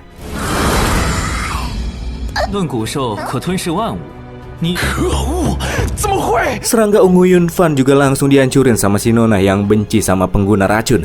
Gak mau kalah dengan pasrah, Yun Fan ngeluarin jurus terkuat terakhirnya yang katanya sih itu terkuat di bawah ranah matahari, jurus api darah pelahap iblis. Sayangnya itu jurus api. Kalau mau main api-apian, jelas Yun Fan udah salah pilih lawan. Dengan begitu enjoy Qingyan nahan serangan musuh pakai barir api tipis yang kemudian ditiupkan kepada lawannya. Serangan Yun Fan langsung lenyap, begitu pula dengan tubuhnya yang hancur lebur terkena tumbukan dari sarung pedang Zantian.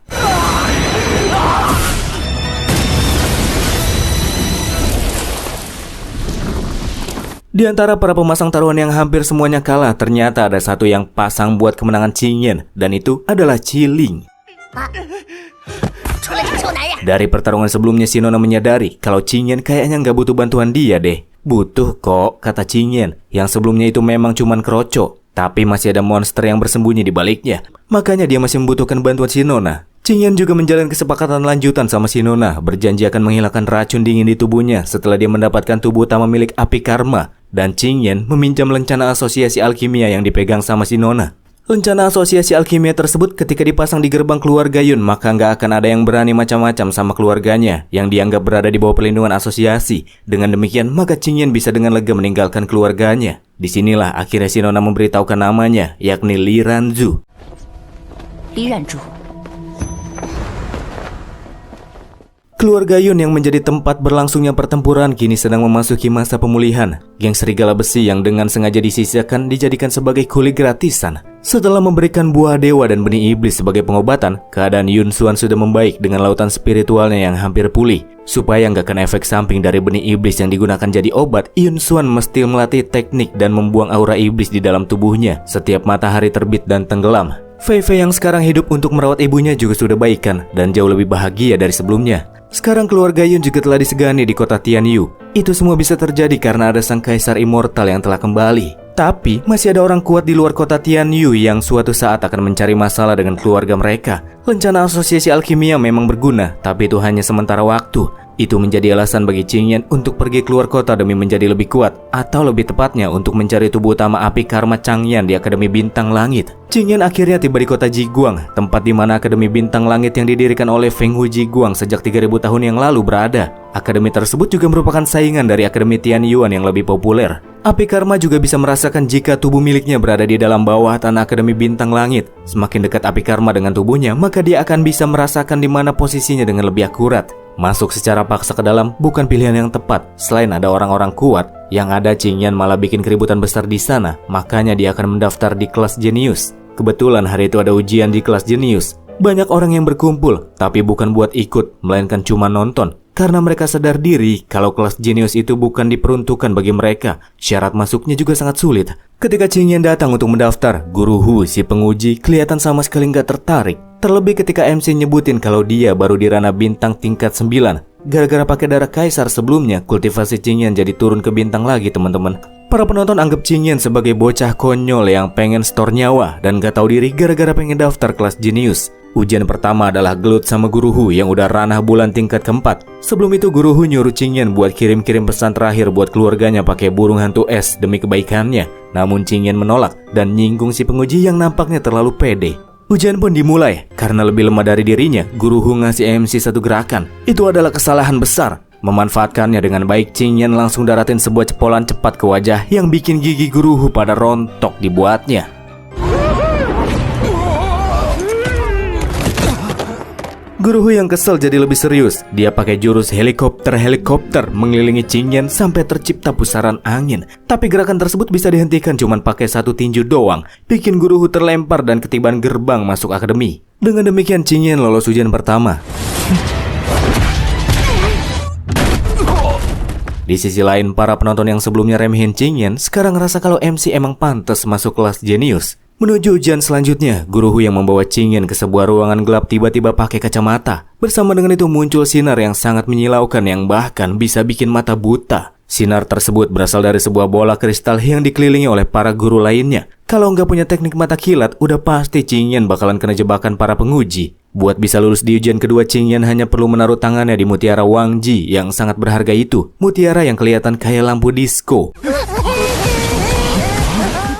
Terdapat 4 warna yang melambangkan ranah kultivasi pada mutiara tersebut. Merah artinya bintang, oranye artinya bulan, kuning artinya matahari, dan hijau adalah kaisar. Tingkat kaisar sendiri konon katanya cuma bisa dicapai oleh kaisar abadi. Selain mengukur kultivasi, mutiara yang katanya langka itu juga bisa mengukur potensi bakat seseorang.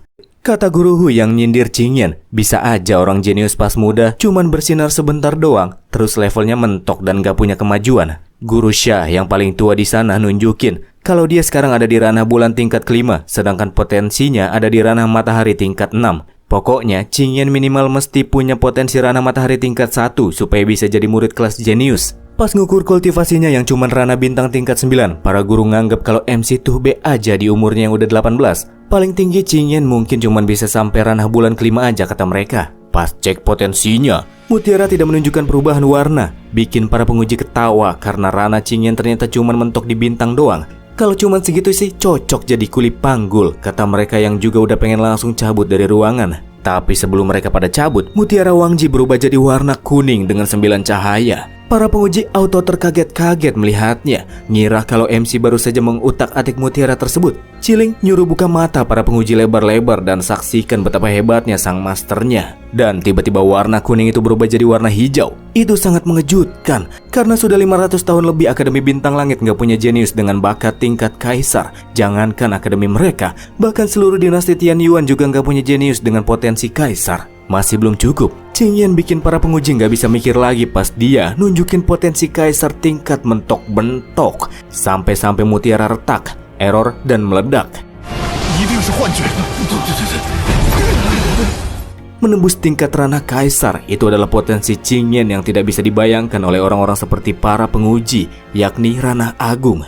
Guru Hu yang masih nggak percaya bilang kalau Qingyan pasti main curang setelah mengutak-atik Mutiara Wangji. Tapi salah satu guru lain yang ngasih tahu kalau Mutiara Wangji itu nggak bisa diutak-atik. Potensi MC juga telah melampaui manusia biasa, makanya dia diloloskan di ujian kedua. Karena kejeliannya, Qingyan ngasih hadiah buat penguji satu itu. Dia menghajar perutnya dari kejauhan sampai terdorong mundur dan muntah darah. Para penguji lain ngira kalau Qingyan pasti baru saja melakukan penyerangan. Tapi bagi si penguji yang kena pukul itu adalah hadiah besar untuknya. Karena dulu pas konflik sama guru dari Akademi Tian Yuan, dia pernah kena racun kodok yang bertahun-tahun gak bisa dihilangin. Dan pukulan Qingyan barusan telah mengenai titik endapan racun di tubuhnya, membuatnya lenyap dan tubuh si penguji sekarang jadi terasa sangat ringan. Bukan cuma itu, pas ngecek lautan kesadarannya, penguji tersebut mendapati jika dia kini telah menerobos 1 tingkatan. Gak disangka, selain punya potensi tak terbatas, Qingyan juga sangat mahir dalam medis.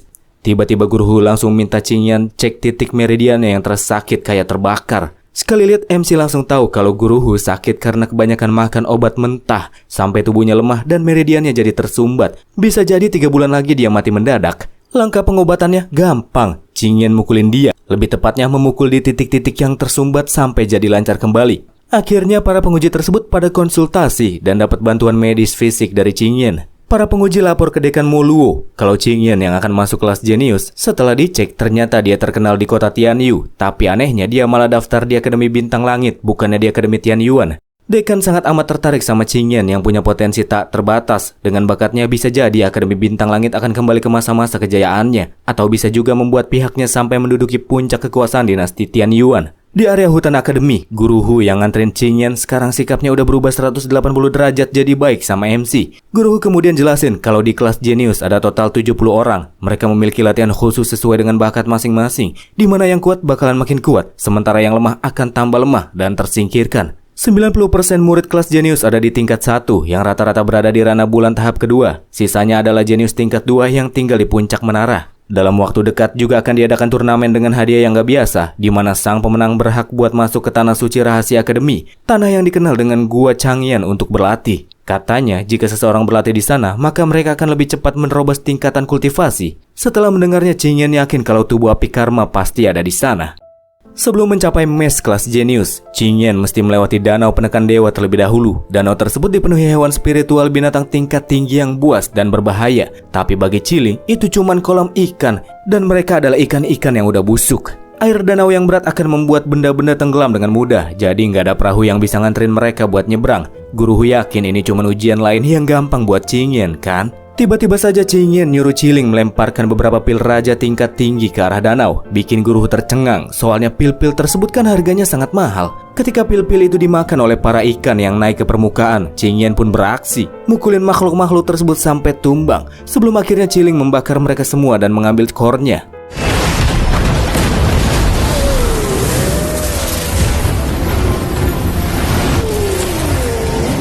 Pas pengen narik core tersebut, tahu-tahu muncul makhluk lain yang melahap core-nya, jauh lebih tangguh dari sebelumnya. Makhluk yang membuat danau menjadi beku itu adalah naga es, hewan spiritual yang melakukan kontrak sama Dekan. Levelnya di ranah bulan tingkat ke-9. Bagi Qiling, itu cuman belut kecil yang akan segera dikasih pelajaran sama bosnya. Dan ya, gelut pun kembali terjadi. Naga es melepaskan semburan dingin yang dapat membekukan air danau secara berulang kali. Tapi semua serangan tersebut nggak ada yang bisa mengenai Qingyan yang bisa menghindarinya dengan satset. Naga es yang kelihatan kuat itu malah dihajar bolak-balik sama MC yang mengakhirinya dengan pukulan di bagian tengkuk leher, bikin sang naga memuntahkan kembali core yang sebelumnya dia lahap.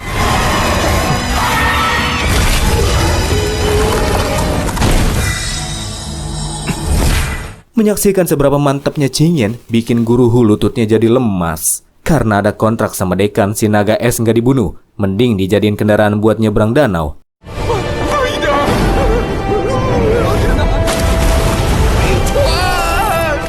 Abis naik naga, Guru Hu yang pertama kali merasakannya langsung muntah-muntah. Qiling terus nanya, gimana murid lain bisa nyebrangin danau kayak gitu?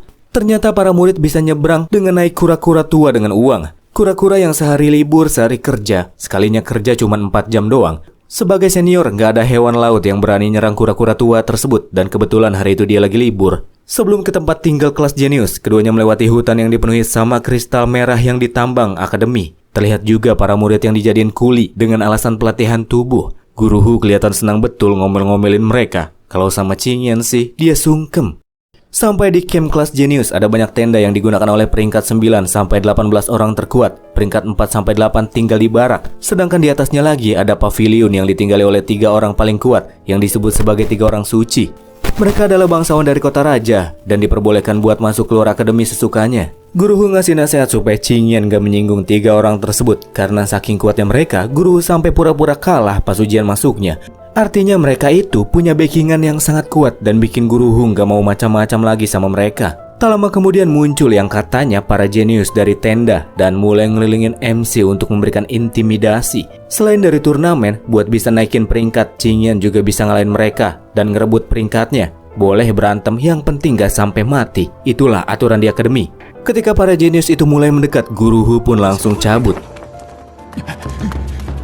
Sebagai senior, mereka mulai ngerendahin MC yang berasal dari kota terpencil dan ngira kalau dia tuh bisa masuk kelas jenius pakai trik kotor. Dikatain sampah sama Ciling. Salah satu dari mereka langsung emosi. Sebelum gelut, tahu-tahu muncul seorang om-om yang bawa gerobak berisi sisa makanan hewan peliharaan 3 orang suci. Dan mulai sekarang sebagai anak baru, Qingyan disuruh buat kerja, bantu buangin sisa sampah bau tersebut. Gara-gara itu Qingyan di sana langsung diketawain sama para seniornya.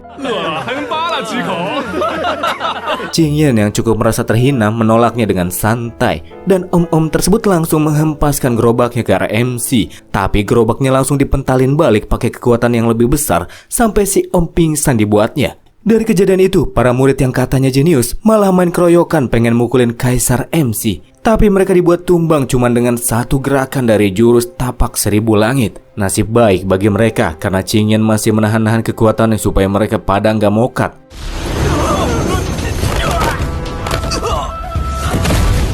Abis kejadian itu muncul lagi yang katanya jenius peringkat tinggi. Mereka adalah beberapa orang nyentrik. Di antaranya ada gadis bertopeng misterius, iblis bersaudara hitam putih, si penjelajah tanah, dan bencong berotot. Mereka sih nggak seberapa, tapi dari arah tenda lainnya ada seseorang lagi yang muncul dan Qingyan bilang kalau itulah monster yang sebenarnya.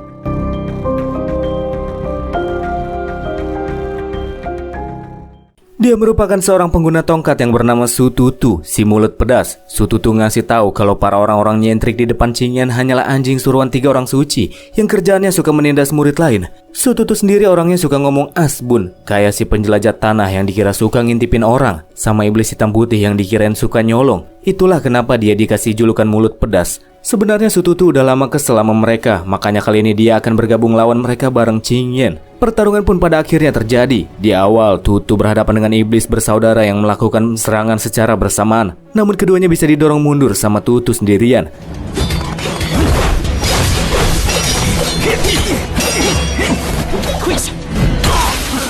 Pertarungan kemudian diambil alih sama gadis bertopeng misterius yang menyerang dengan gadanya. Di tengah adu serangan dan bentrokan di antara keduanya, topeng gadis tersebut tak sengaja terbang kena angin yang berhembus dari efek pertarungan mereka. Si penjelajah tanah yang mirip kayak tikus tanah yang nyerang Qingyan juga dengan gampang dibuat terhempaskan ke arah tenda. Di arah lain, Su Tutu tak menyangka kalau gadis bertopeng itu menyimpan wajah yang cukup cantik. Padahal cantik, jadi ngapain ditutup-tutupin? Ucapan Tutu bikin cewek itu kesel dan adu bentrokan di antara keduanya pun berlanjut. Qingyan mendapati sebuah boneka aneh di pundaknya yang langsung ditendang sama Ciling. Boneka aneh itu punya bencong berotot yang ngomong kalau Ciling itu kucing yang kasar. Ciling marah-marah dipanggil kucing, padahal kan dia itu bis kuno miau. Bencong berotot kemudian lempar bonekanya ke udara yang langsung berubah jadi boneka roh petarung setinggi 3 meter. Tapi percuma gede kalau nggak ada powernya. Ciling beraksi sendirian, nyundul beberapa kali boneka besar tersebut sampai kehilangan keseimbangan dan nyaris menimpa iblis bersaudara.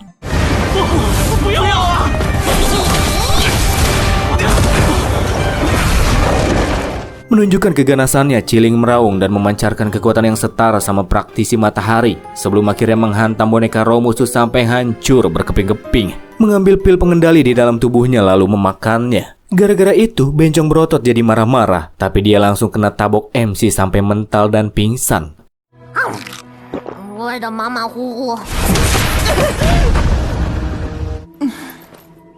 Tutu juga udah nyelesain pertarungannya sama gadis tidak bertopeng yang mukanya dipepet ke pohon dan lagi minta ampunan. Tutu lepasin cewek itu, tapi dia mesti dihukum dulu. Menurut Qingyan, Tutu ini orangnya unik dan lucu serta memiliki kemampuan yang cukup oke. Tikus tanah diam-diam pengen nyerang MC dari tanah, tapi nggak bisa. Qing Yan lebih dulu mukul pakai sarung pedangnya buat ngangkat musuh dari dalam tanah, terus diikat pakai tambang. Orang-orang nyentrik itu pun akhirnya diikat semua di satu tempat.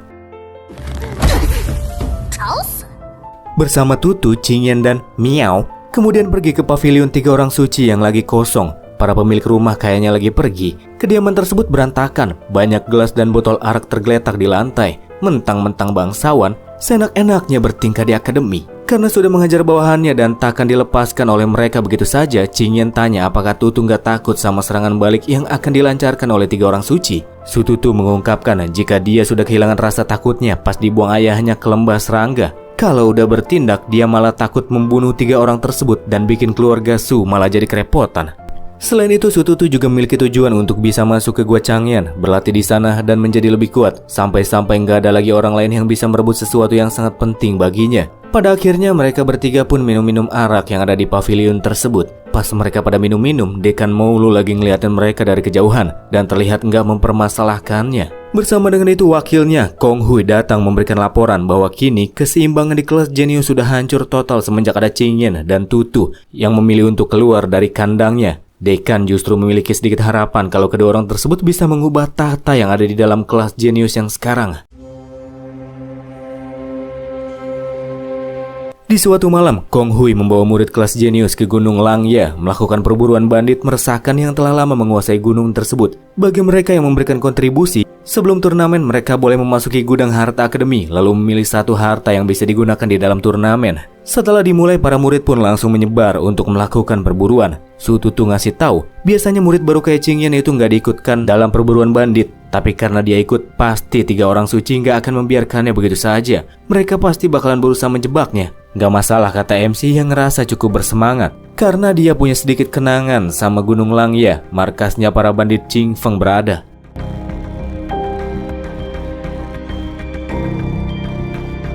Di tempat yang sama kita akan dikasih lihat 3 orang suci yang lagi ada di masing-masing kereta mereka. Di antara mereka ternyata ada Yun Hai dari keluarga utama Yun. Dia menganggap kalau Yun Qing Yan itu cuma sekedar orang udik dari cabang keluarga Yun di kota Tianyu yang suka bikin onar dan pantas untuk dibersihkan. Selain Ye Tian, ada juga Sang Guan Yu di sana. Mereka bertiga tahu kalau bandit Qing Feng yang akan diburu itu bekerja sama dengan Akademi Tianyuan, jadi Qing Yan dianggap nggak bakalan bisa mengatasinya. Di salah satu markas bandit, selain ada banyak bandit yang telah tumbang, terlihat juga ada seorang pria yang makan seperti orang gila. Dia adalah Su Tutu yang langsung ditendang sama Ciling gara-gara makan daging macam iblis. Tak berselang lama seorang bandit yang nampak cukup kuat pun datang sambil membawa tubuh bencong berotot tapi udah jadi mayat. Dia adalah bos ke-6 dari bandit Qing Feng. Setelah melihat pria ganteng di depannya, bos ke-6 yakin kalau Qing Yan adalah orang yang udah membasmi kelompok bandit Qing Feng yang sempat dikirim buat nyari harta. Soalnya dari laporan yang didapatkan, pria ganteng yang bunuh mereka itu bawa seekor kucing putih. Ciling kesal, sementara Qing Yan tak menyangkal kalau dialah pelakunya. Bandit meresahkan memang halal untuk dibasmi. Qing Yan juga tahu kalau bandit gunung tersebut memiliki 9 markas di lokasi yang berbeda. Sebelum pertarungan dimulai, bos ke-6 meniup trompet buat manggilin bawahannya di luar untuk segera datang ke sana. Pertarungan pun dimulai dengan bos ke-6 yang pakai jurus beruang-beruangan merah. Jurus yang digunakan cuman buat pengalihan, sebab setelah Qing Yan melenyapkannya, musuh langsung datang untuk memberikan serangan jarak dekat. Sebagai tukang tumbuk, bos ke-6 memang cukup hebat serangannya. Sayang sekali lawannya itu Qing Yan yang bisa melakukan banyak hal. Begitupun main tumbuk-tumbukan, dia itu jauh lebih jago dari musuhnya. Dari bau yang dipancarkan oleh bos bandit ke-6, Ciling menyadari jika dia memiliki benih iblis tertanam di dalam tubuhnya, membuatnya jadi ganas. Tetap, Tuan Kaisar Immortal bisa membuatnya berlutut dengan EZ. Tak berselang lama bawahan bandit pun datang, pengen selamatin bosnya yang udah hampir kalah. Sekelompok roco tersebut ditanganin cukup cepat oleh Su Tutu dan Qing Yan yang menyerang pakai sarung pedangnya.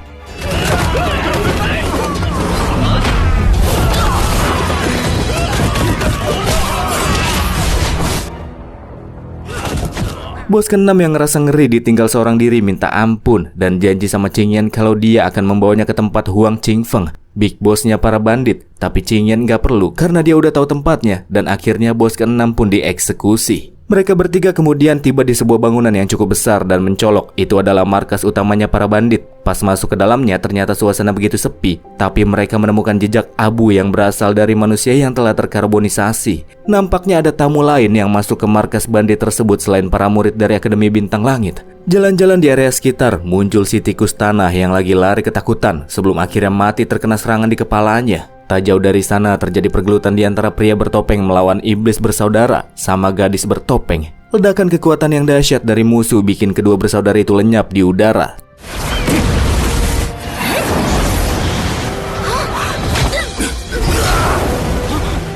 Sementara gadis bertopeng sebelum dia juga mokat, Sututu menyelamatkannya. Abis diselamatin, cewek itu langsung kabur terbirit-birit beralasan akan manggil bala bantuan. Qingyan mengetahui jika sosok bertopeng misterius di hadapannya telah memanfaatkan Akademi Bintang Langit yang lagi bersihin para bandit, memanfaatkan momentum untuk menusuk jantung Huang Qingfeng dan memanen benih iblis di dalam tubuhnya. Di dalam tubuh sosok bertopeng tersebut, Qingyan merasakan selain ada satu benih iblis tingkat 2 dengan kultivasi bulan tahap ke-6, ada juga 5 butir benih iblis tingkat ketiga, ranah bulan tahap ke-5. 5 benih iblis tersebut adalah benih yang ada di dalam tubuh para bos bandit. Qingyan yakin jika Akademi Tianyuan telah menggunakan para bandit sebagai wadah untuk menanam benih iblis yang suatu waktu siap untuk dipanen.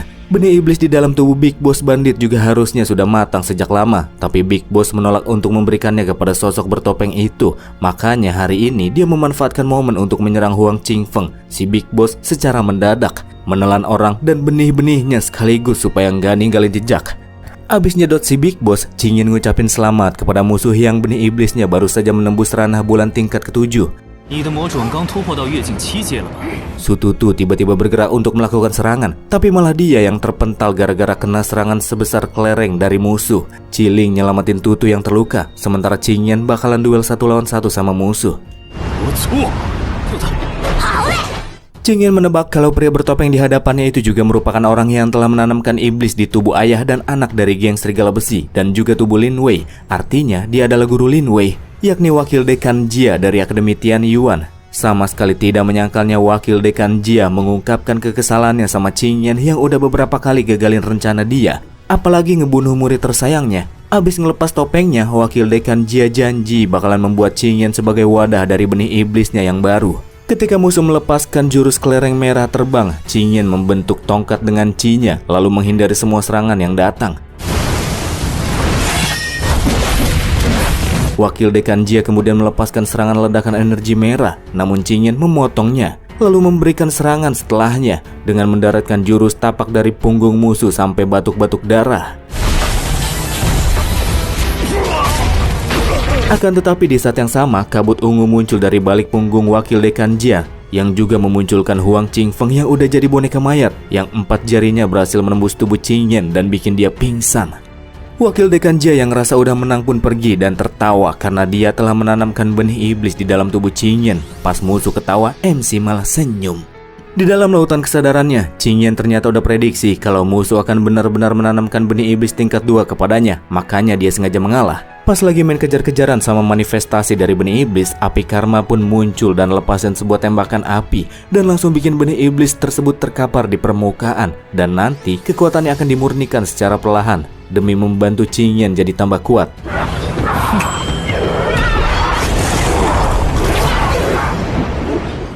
Sadar-sadar Qingyan udah ada di akademi, dia ngelihat cewek yang dia kira Li Ranju, padahal cewek tersebut namanya Ling Shui, murid idola yang ada di kelas jenius. Pas ngecek tubuhnya, Qingyan mendapati kalau Ling Shui bukanlah cewek sembarangan. Dia adalah keturunan kaisar abadi. Cuman rahasia itu nggak akan diungkapin sama Qingyan. Biarin aja cewek itu tahu sendiri nantinya. Keesokan harinya, Qingyan ngajarin Ling Shui sparring serta memberikan pelatihan teknik khusus hati sutra buat dia. Kata Tutu, cewek itu bahkan lebih populer kalau dibandingin sama 3 orang suci karena kebaikan dan kecantikannya. Ciling juga sangat tertarik sama Ling Shui karena dia itu mirip cinta pertamanya.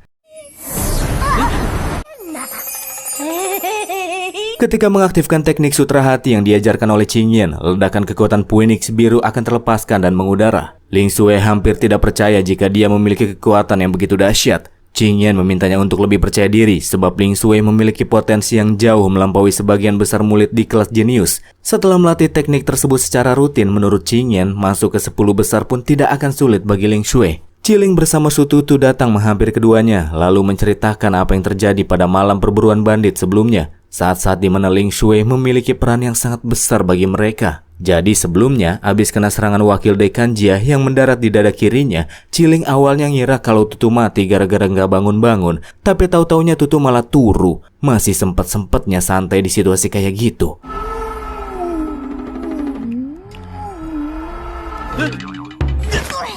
Bersama dengan itu datang pula 3 orang suci di sana.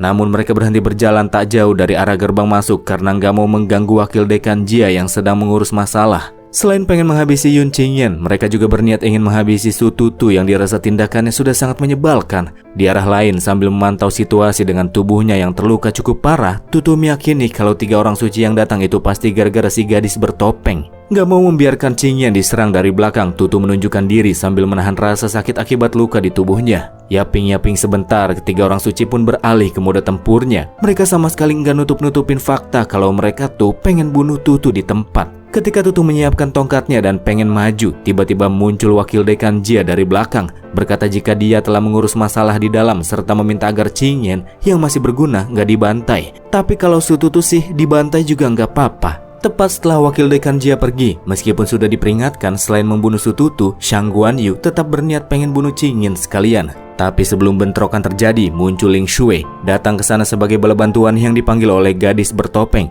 Ling Shui juga manggilin wakil Dekan Kong Hui yang juga bakalan segera tiba di sana. Ternyata Su Tutu udah salah sangka sama si gadis bertopeng di malam itu. Karena wakil Dekan Kong Hui juga akan datang ke sana, pada akhirnya 3 orang suci milih buat mundur, menghentikan niatan mereka buat menghabisi Tutu dan Qingyan. Setelah itu Tutu pun pingsan. Di sisi lain, Qingyan yang pura-pura pingsan dan telah ditanami benih iblis tingkat 2 bangkit dan mulai melakukan pemurnian. Selama melakukan pemurnian, dia minta Ciling buat jagain area di sekitarnya dan jangan sampai ada yang mengganggunya. Setelah mendengar kontribusi yang dilakukan sama Su Tutu, mulai dari sekarang Qingyan akan menjadi saudara yang bisa melindunginya dari mara bahaya. Kalau Dek Ling Shui, kayaknya dia ini cewek yang punya fetis bromansa deh. 可只会害了你。你看如何，云兄？那当然了。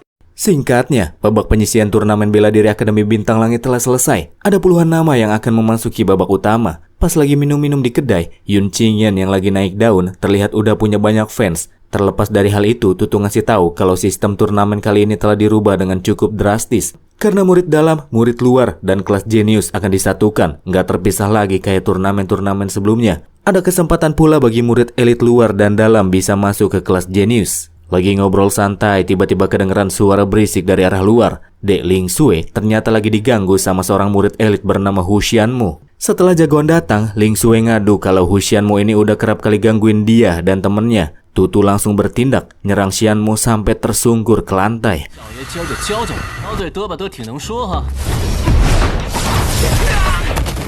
Niatnya pengen ngelawan balik, tapi si pengganggu itu langsung dibikin berlutut sama kekuatan Tutu yang lebih besar. Daripada orang itu dibunuh sama Tutu dan masalahnya tambah besar, Qingyan langsung ngambil tindakan. MC nyuruh Xianmo buat minum secangkir arak lalu cepat-cepat enyah dari tempat. Sedikit menunjukkan dominasinya, Qingyan ledakin energi spiritual yang memiliki tekanan sangat kuat. Kekuatan mengerikan yang bikin banyak orang-orang di dalam kedai langsung pada nggak bisa berdiri karenanya. Xianmo yang gemetar kembali berlutut. Dia sama sekali tak bisa melawan tekanan yang diberikan oleh MC. Dalam keadaan sulit tersebut, Hu Xianmo menetapkan hati dan mengambil pilihan paling bijak selama hidupnya. Dan itu adalah minta maaf sungkem kepada MC, Tutu, dan juga Ling Shui. Sebelum akhirnya dia cabut dari sana.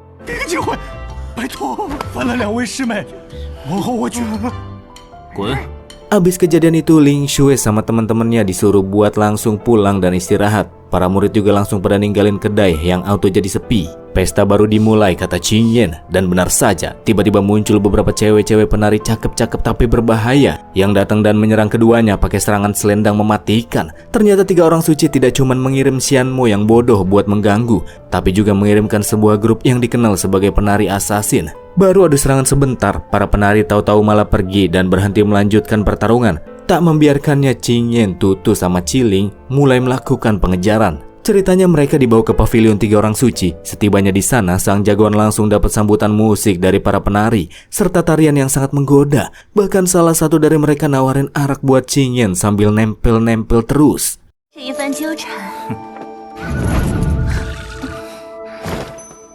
ngambil arak tersebut dan dikasih Ciling. Pas meminumnya ternyata Ciling langsung muntah-muntah, nunjukin kalau minumannya mengandung racun. Rencana racun tidak berjalan lancar, jadi para penari mengambil rencana lanjutan, yakni baku hantam. Sementara Qingyan ngurusin satu orang penari yang paling kuat di sana dan membawanya dalam pertarungan udara, Su Tutu mesti ngelawan 6 cewek sekaligus. Menang jumlah nggak jadi masalah, walaupun cuma berdua, tapi Qingyan dan Tutu jauh lebih kuat. Mereka bisa mengatasi situasi dengan cepat.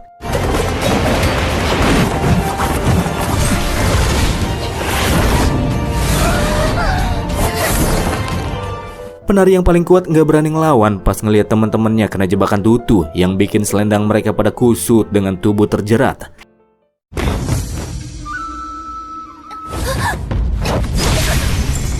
Setelah para penari cantik itu dikalahkan, mereka minta kepada Qingyan buat apain aja mereka, bebas. Mau cincang kek, mau anu kek. Karena misi mereka juga sudah gagal, toh pada akhirnya mereka ujung-ujungnya bakalan dibunuh juga sama 3 orang suci nanti. Daripada menghabisi mereka, pada akhirnya Qingyan memilih untuk merekrut mereka kerja di kedai Dongseng keluarga Yun yang sedang membutuhkan penari. Dengan demikian para penari tersebut selanjutnya akan meninggalkan pekerjaan mereka sebagai pembunuh dan mereka akan bekerja secara halal.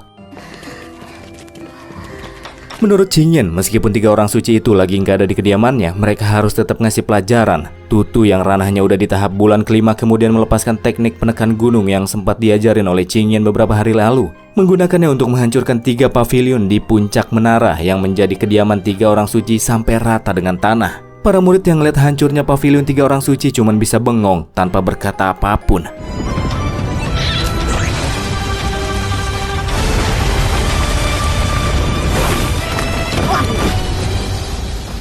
Dekan Moulu yang ngelihat kejadian tersebut malah merasa cukup bangga, sangat tertarik sama kelakuan Qingyan yang begitu liar sama Tutu yang selama ini sudah menyembunyikan kekuatannya. 3 orang suci yang melihat pavilion mereka rata sudah ambruk ngerasa kesel, terlebih Yun Hai ketika dia melihat papan ucapan selamat yang ditinggalin sama Tutu. Namun mereka tak terlalu khawatir sebab mereka sudah mempersiapkan rencana lain dalam turnamen bela diri Akademi Bintang Langit yang akan segera dilangsungkan. Di sekeliling arena turnamen telah ada banyak murid yang berkumpul. Sebelum turnamen dimulai, Dek Ling Shui ngasih jimat dari kuil Dewi sebagai tanda terima kasih karena udah ngajarin dia teknik hati kepada Qingyan. Su Tutu juga dapet, tapi dia malah dikasih semangka supaya mulutnya nggak banyak omong dan terus makan ketika berlangsungnya pertarungan turnamen nanti. Guru Mo yang jadi wasit kemudian ngumumin ada 20 peserta yang ikut di babak utama turnamen tersebut, duel 1 lawan 1. Yang terlempar ataupun mati di arena dinyatakan kalah dan keluar. Murid dilarang pakai racun ataupun memanggil bala bantuan dan gak boleh ngelukain yang bukan peserta. Di battle pertama, Ling Sui dari kelas Genius lawan Zhou Ye dari kelas Elite. Pertarungan di antara keduanya didominasi sama Ling Sui. Dia bisa mendorong lawannya dengan mudah.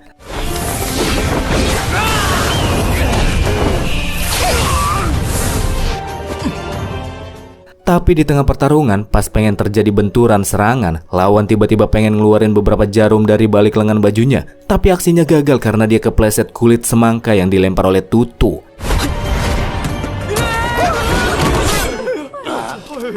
Guru Mo langsung ngumumin kalau Ling Sui didiskualifikasi karena pakai bantuan dari luar. Bantuan apanya? Tutu ngerasa kalau dia cuman gak sengaja buang kulit semangka dan justru Zhou Ye yang licik karena dia berniat menggunakan jarum beracun. Qingyan langsung nunjukin jarum yang pengen dipakai sama Zhou Ye sebelumnya. Tapi Guru Mo ngira kalau itu cuma senjata rahasia, jadi tidak ada pelanggaran. Pas Qingyan lepasin satu jarum ke arah wasit, dia langsung ketakutan. Untung aja itu cuma sedikit peringatan dari Qingyan yang pada akhirnya nusukin jarum tersebut kepada Zhou Ye.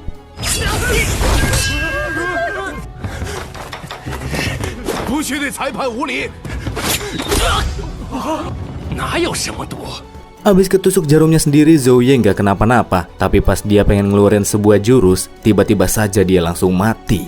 Racun yang digunakan olehnya dikenal sebagai bubuk penghancur roh. Setelah kena racun tersebut, jika seseorang menggunakan energi spiritual, maka orang tersebut pasti akan mati. Meskipun begitu, Guru Mo tetap kekeh kalau Tutu dan Qingyan udah ikut campur, bahkan pengen nyerang wasit. Jadi Guru Mo pengen diskualifikasi keduanya juga. Di saat itulah muncul wakil dekan Kong Hui yang bilang ke Guru Mo kalau Qingyan dan Tutu itu punya pengamatan yang tajam, peduli pada teman, serta menegakkan keadilan. Makanya keduanya harus diberi pujian. Karena wakil dekan Kong Hui jugalah pada akhirnya pemenang dalam duel sebelumnya adalah Ling Shui.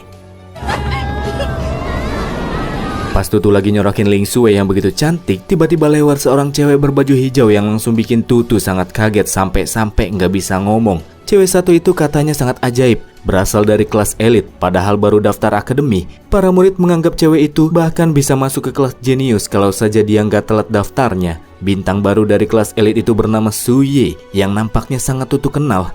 Suye ngelawan NPC dari kelas jenius menggunakan senjata tombak yang bisa memanjang seperti rantai. Suye bisa melempar lawannya keluar dari arena dengan mudah dan memenangkan duel.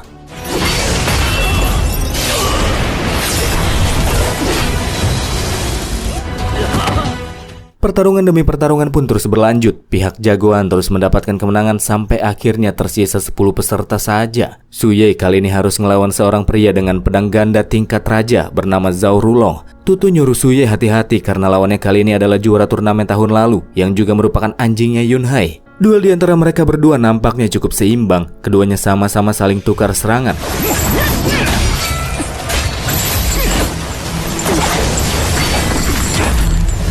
Pas musuh nangkap senjata Suye, dia mulai goda-godain cewek tersebut. Suye yang rasa jijik akhirnya berhasil nembus dada lawan pakai tombaknya.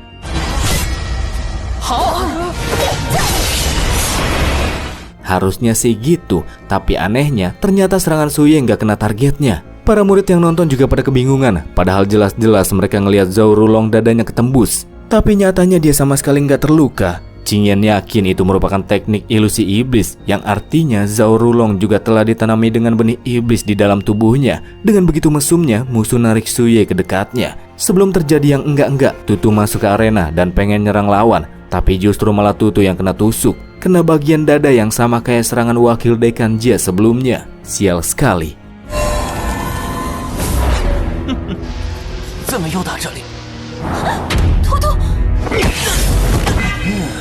Pas Tutu sama Suye ceritanya lagi main sedih-sedihan, muncul Ciling yang datang bawa obat pemulih. Dengan paksa Ciling minumin ke Tutu. Zhao Rulong kembali bergerak untuk mengeksekusi kedua orang di hadapannya, tapi dia langsung kena hajar sarung pedang Zantian, bikin kedua pedang musuh terbang ke udara dan akhirnya ditelan sama sarung pedang tersebut.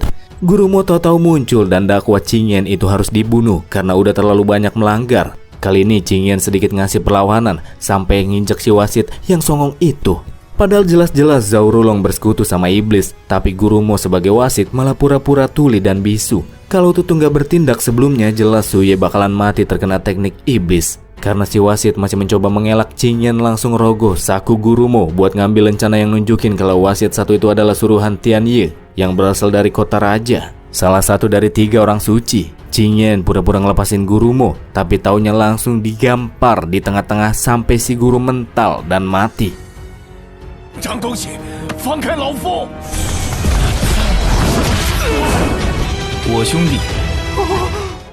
Saking ngerinya Zhao Rulong, dia minta pertolongan wakil dekan, tapi wakil dekan malah mengubah peraturan Akademi Bintang Langit. Bagi siapa saja yang memilih jalan iblis sesat, maka mereka akan dibunuh. Sama halnya dengan Guru Mo yang udah bikin kekacauan juga dianggap pantas buat mati. Wakil dekan kemudian menutup acara turnamennya yang akan dilanjutin setelah arena diperbaiki, sedangkan sisanya diserahkan kepada Qingyan. Mulai dari sini sangat jelas terlihat jika Akademi begitu berpihak sama Yun Qingyan. Rulong yang ngeri mencoba melarikan diri, namun Qingyan bisa mengejarnya dengan mudah dan membunuhnya dengan 1 kali pukulan keras. Bersama dengan itu, api karma Changyan berhasil ngelacak tubuh aslinya. Sebelum pergi ke sana, Qingyan balik ke arena dulu, nyuruh Tutu buat cepet-cepet sembuh supaya dia bisa jadi juara 1 di turnamen. Sementara Qingyan akan pergi dulu dan mengurus sesuatu. Tubuh api karma ternyata ada di bawah tanah menara Jiguang. Ketika menerobos masuk ke sana, Qingyan mendapati tak jauh dari pintu masuk terdapat sebuah patung besar Feng Wu Jiguang. Kabarnya Feng Wu Jiguang ini menghilang, nggak tahu kemana, dan firasat Qingyan mengatakan kalau Jiguang itu masih hidup menyendiri di dinasti Tian Yuan. MC jadi pengen ketemu sama beliau. Setelah masuk ke dalamnya, api karma juga nggak bisa diajak bicara lagi dan cuman diam saja. Ciling ngira dia pasti ketakutan sama patung Feng Wu Jiguang di sana. MC dan petnya kemudian turun ke bawah setelah menekan permata yang ada di gagang pedang patung tersebut.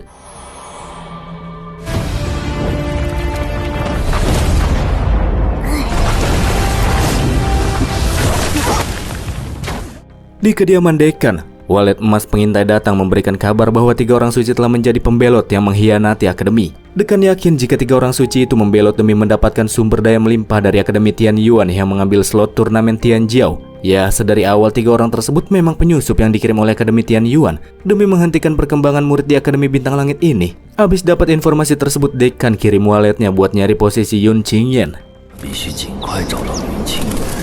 Kembali ke MC, setelah dikirim ke bawah tanah ditemui sebuah gerbang api dengan sedikit celah namun masih belum bisa dilewati begitu saja. Api yang berkobar di gerbang dihilangkan oleh Chiling menggunakan api surgawinya. Masuk ke dalamnya, di sebuah batuan besar mengandung lahar panas yang terus mengalir, ditemui sebuah tubuh seperti golem bertangan 6 yang kondisinya sudah jelek. Dan itu adalah tubuh api karma Changyan. Hanya saja kondisinya tidak utuh, kata api karma yang tahu-tahu muncul lagi. Sebelumnya pas masuk ke menara, tubuh api karma ditarik paksa entah kemana dan baru saja dia kembali bisa mendapatkan kesadarannya. Itu pasti karena formasi pengunci naga yang terpasang di tempat tersebut menurut Qingyan. Namun formasi itu lenyap setelah Chiling menghilangkan api panas di area gerbang yang merupakan kunci dari formasi tersebut.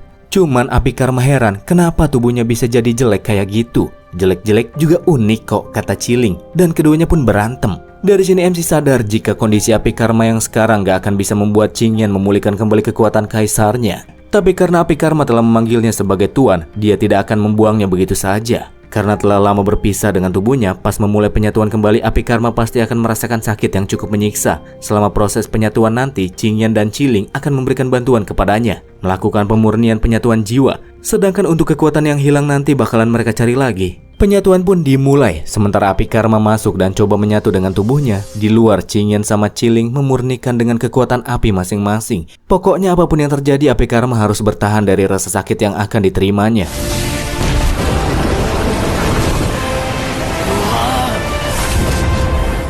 Di tengah prosesnya, tiba-tiba mereka mendapatkan penyerangan. Yang melakukannya adalah 3 orang suci yang taunya juga menyusup ke dalam menara. Sementara Chiling diminta buat terus melakukan penyatuan. Qingyan akan mengurus ketiga orang pengganggu yang datang. Qingyan yakin gerbang api yang memiliki sedikit celah pasti merupakan ulah dari 3 orang suci tersebut. Tak menyangkalnya Yunhai pengen terima kasih sama kucingnya MC karena udah bikin gerbangnya bisa dilewati. Sebelumnya 3 orang suci udah berusaha menghilangkannya, tapi cuman bisa sedikit membuat kelonggaran pada gerbang tersebut. Yaping-yaping sebentar, 3 orang suci kemudian beralih ke mode baku hantam. Sang Guan Yu mengerahkan 2 lengan api besar yang terpisah dari tubuhnya dan menyerang dengan cukup barbar. Dia sangat bernafsu buat ngebunuh MC. Hanya saja MC yang bergerak sat-set bisa dengan gampil menghindari setiap tinju yang datang ke arahnya.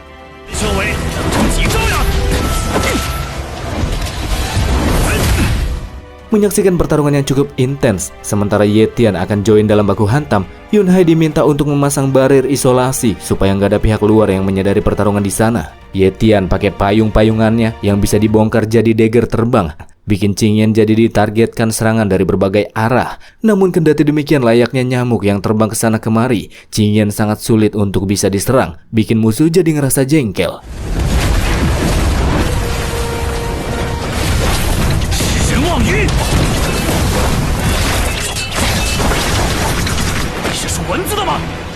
Semakin lama pertarungan terjadi, Ye Tian mulai merasakan adanya sesuatu yang aneh. Bukannya melemah, energi spiritual Qingyan malah jadi terus meningkat. Makanya Ye Tian berpikir untuk sesegera mungkin mengakhiri pertarungan dengan cepat. Dia menggunakan senjata terbangnya untuk mengurung Qingyan, sebelum akhirnya Sang Guan Yu menggunakan lengan api besarnya untuk meremukkan lawan.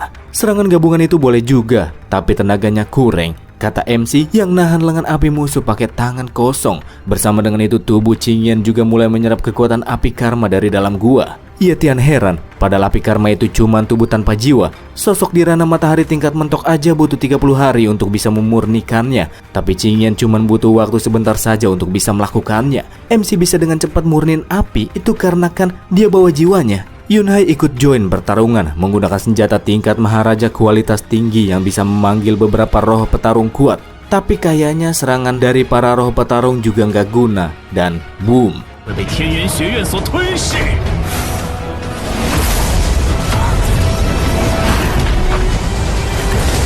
Dekan yang merasakan kekuatan besar dari arah menara Jiguang pun langsung bergerak dengan cepat ke TKP.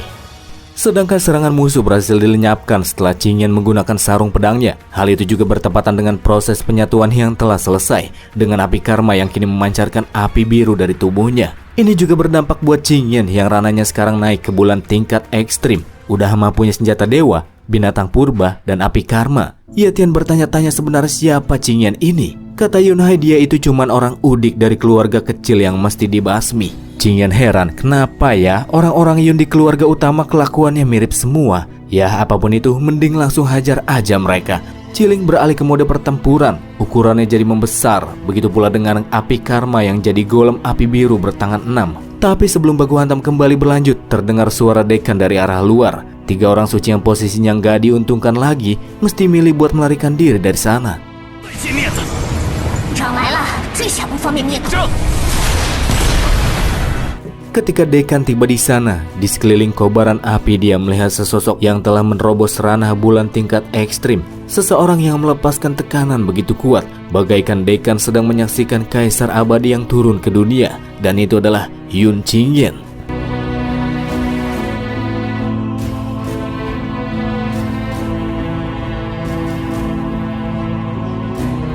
Dan itulah ending dari season pertama dari serial Donghua Kembalinya Sang Kaisar Immortal. Terima kasih buat kalian yang udah nonton sampai menit terakhir. Dan sampai ketemu di konten-konten selanjutnya. Bye.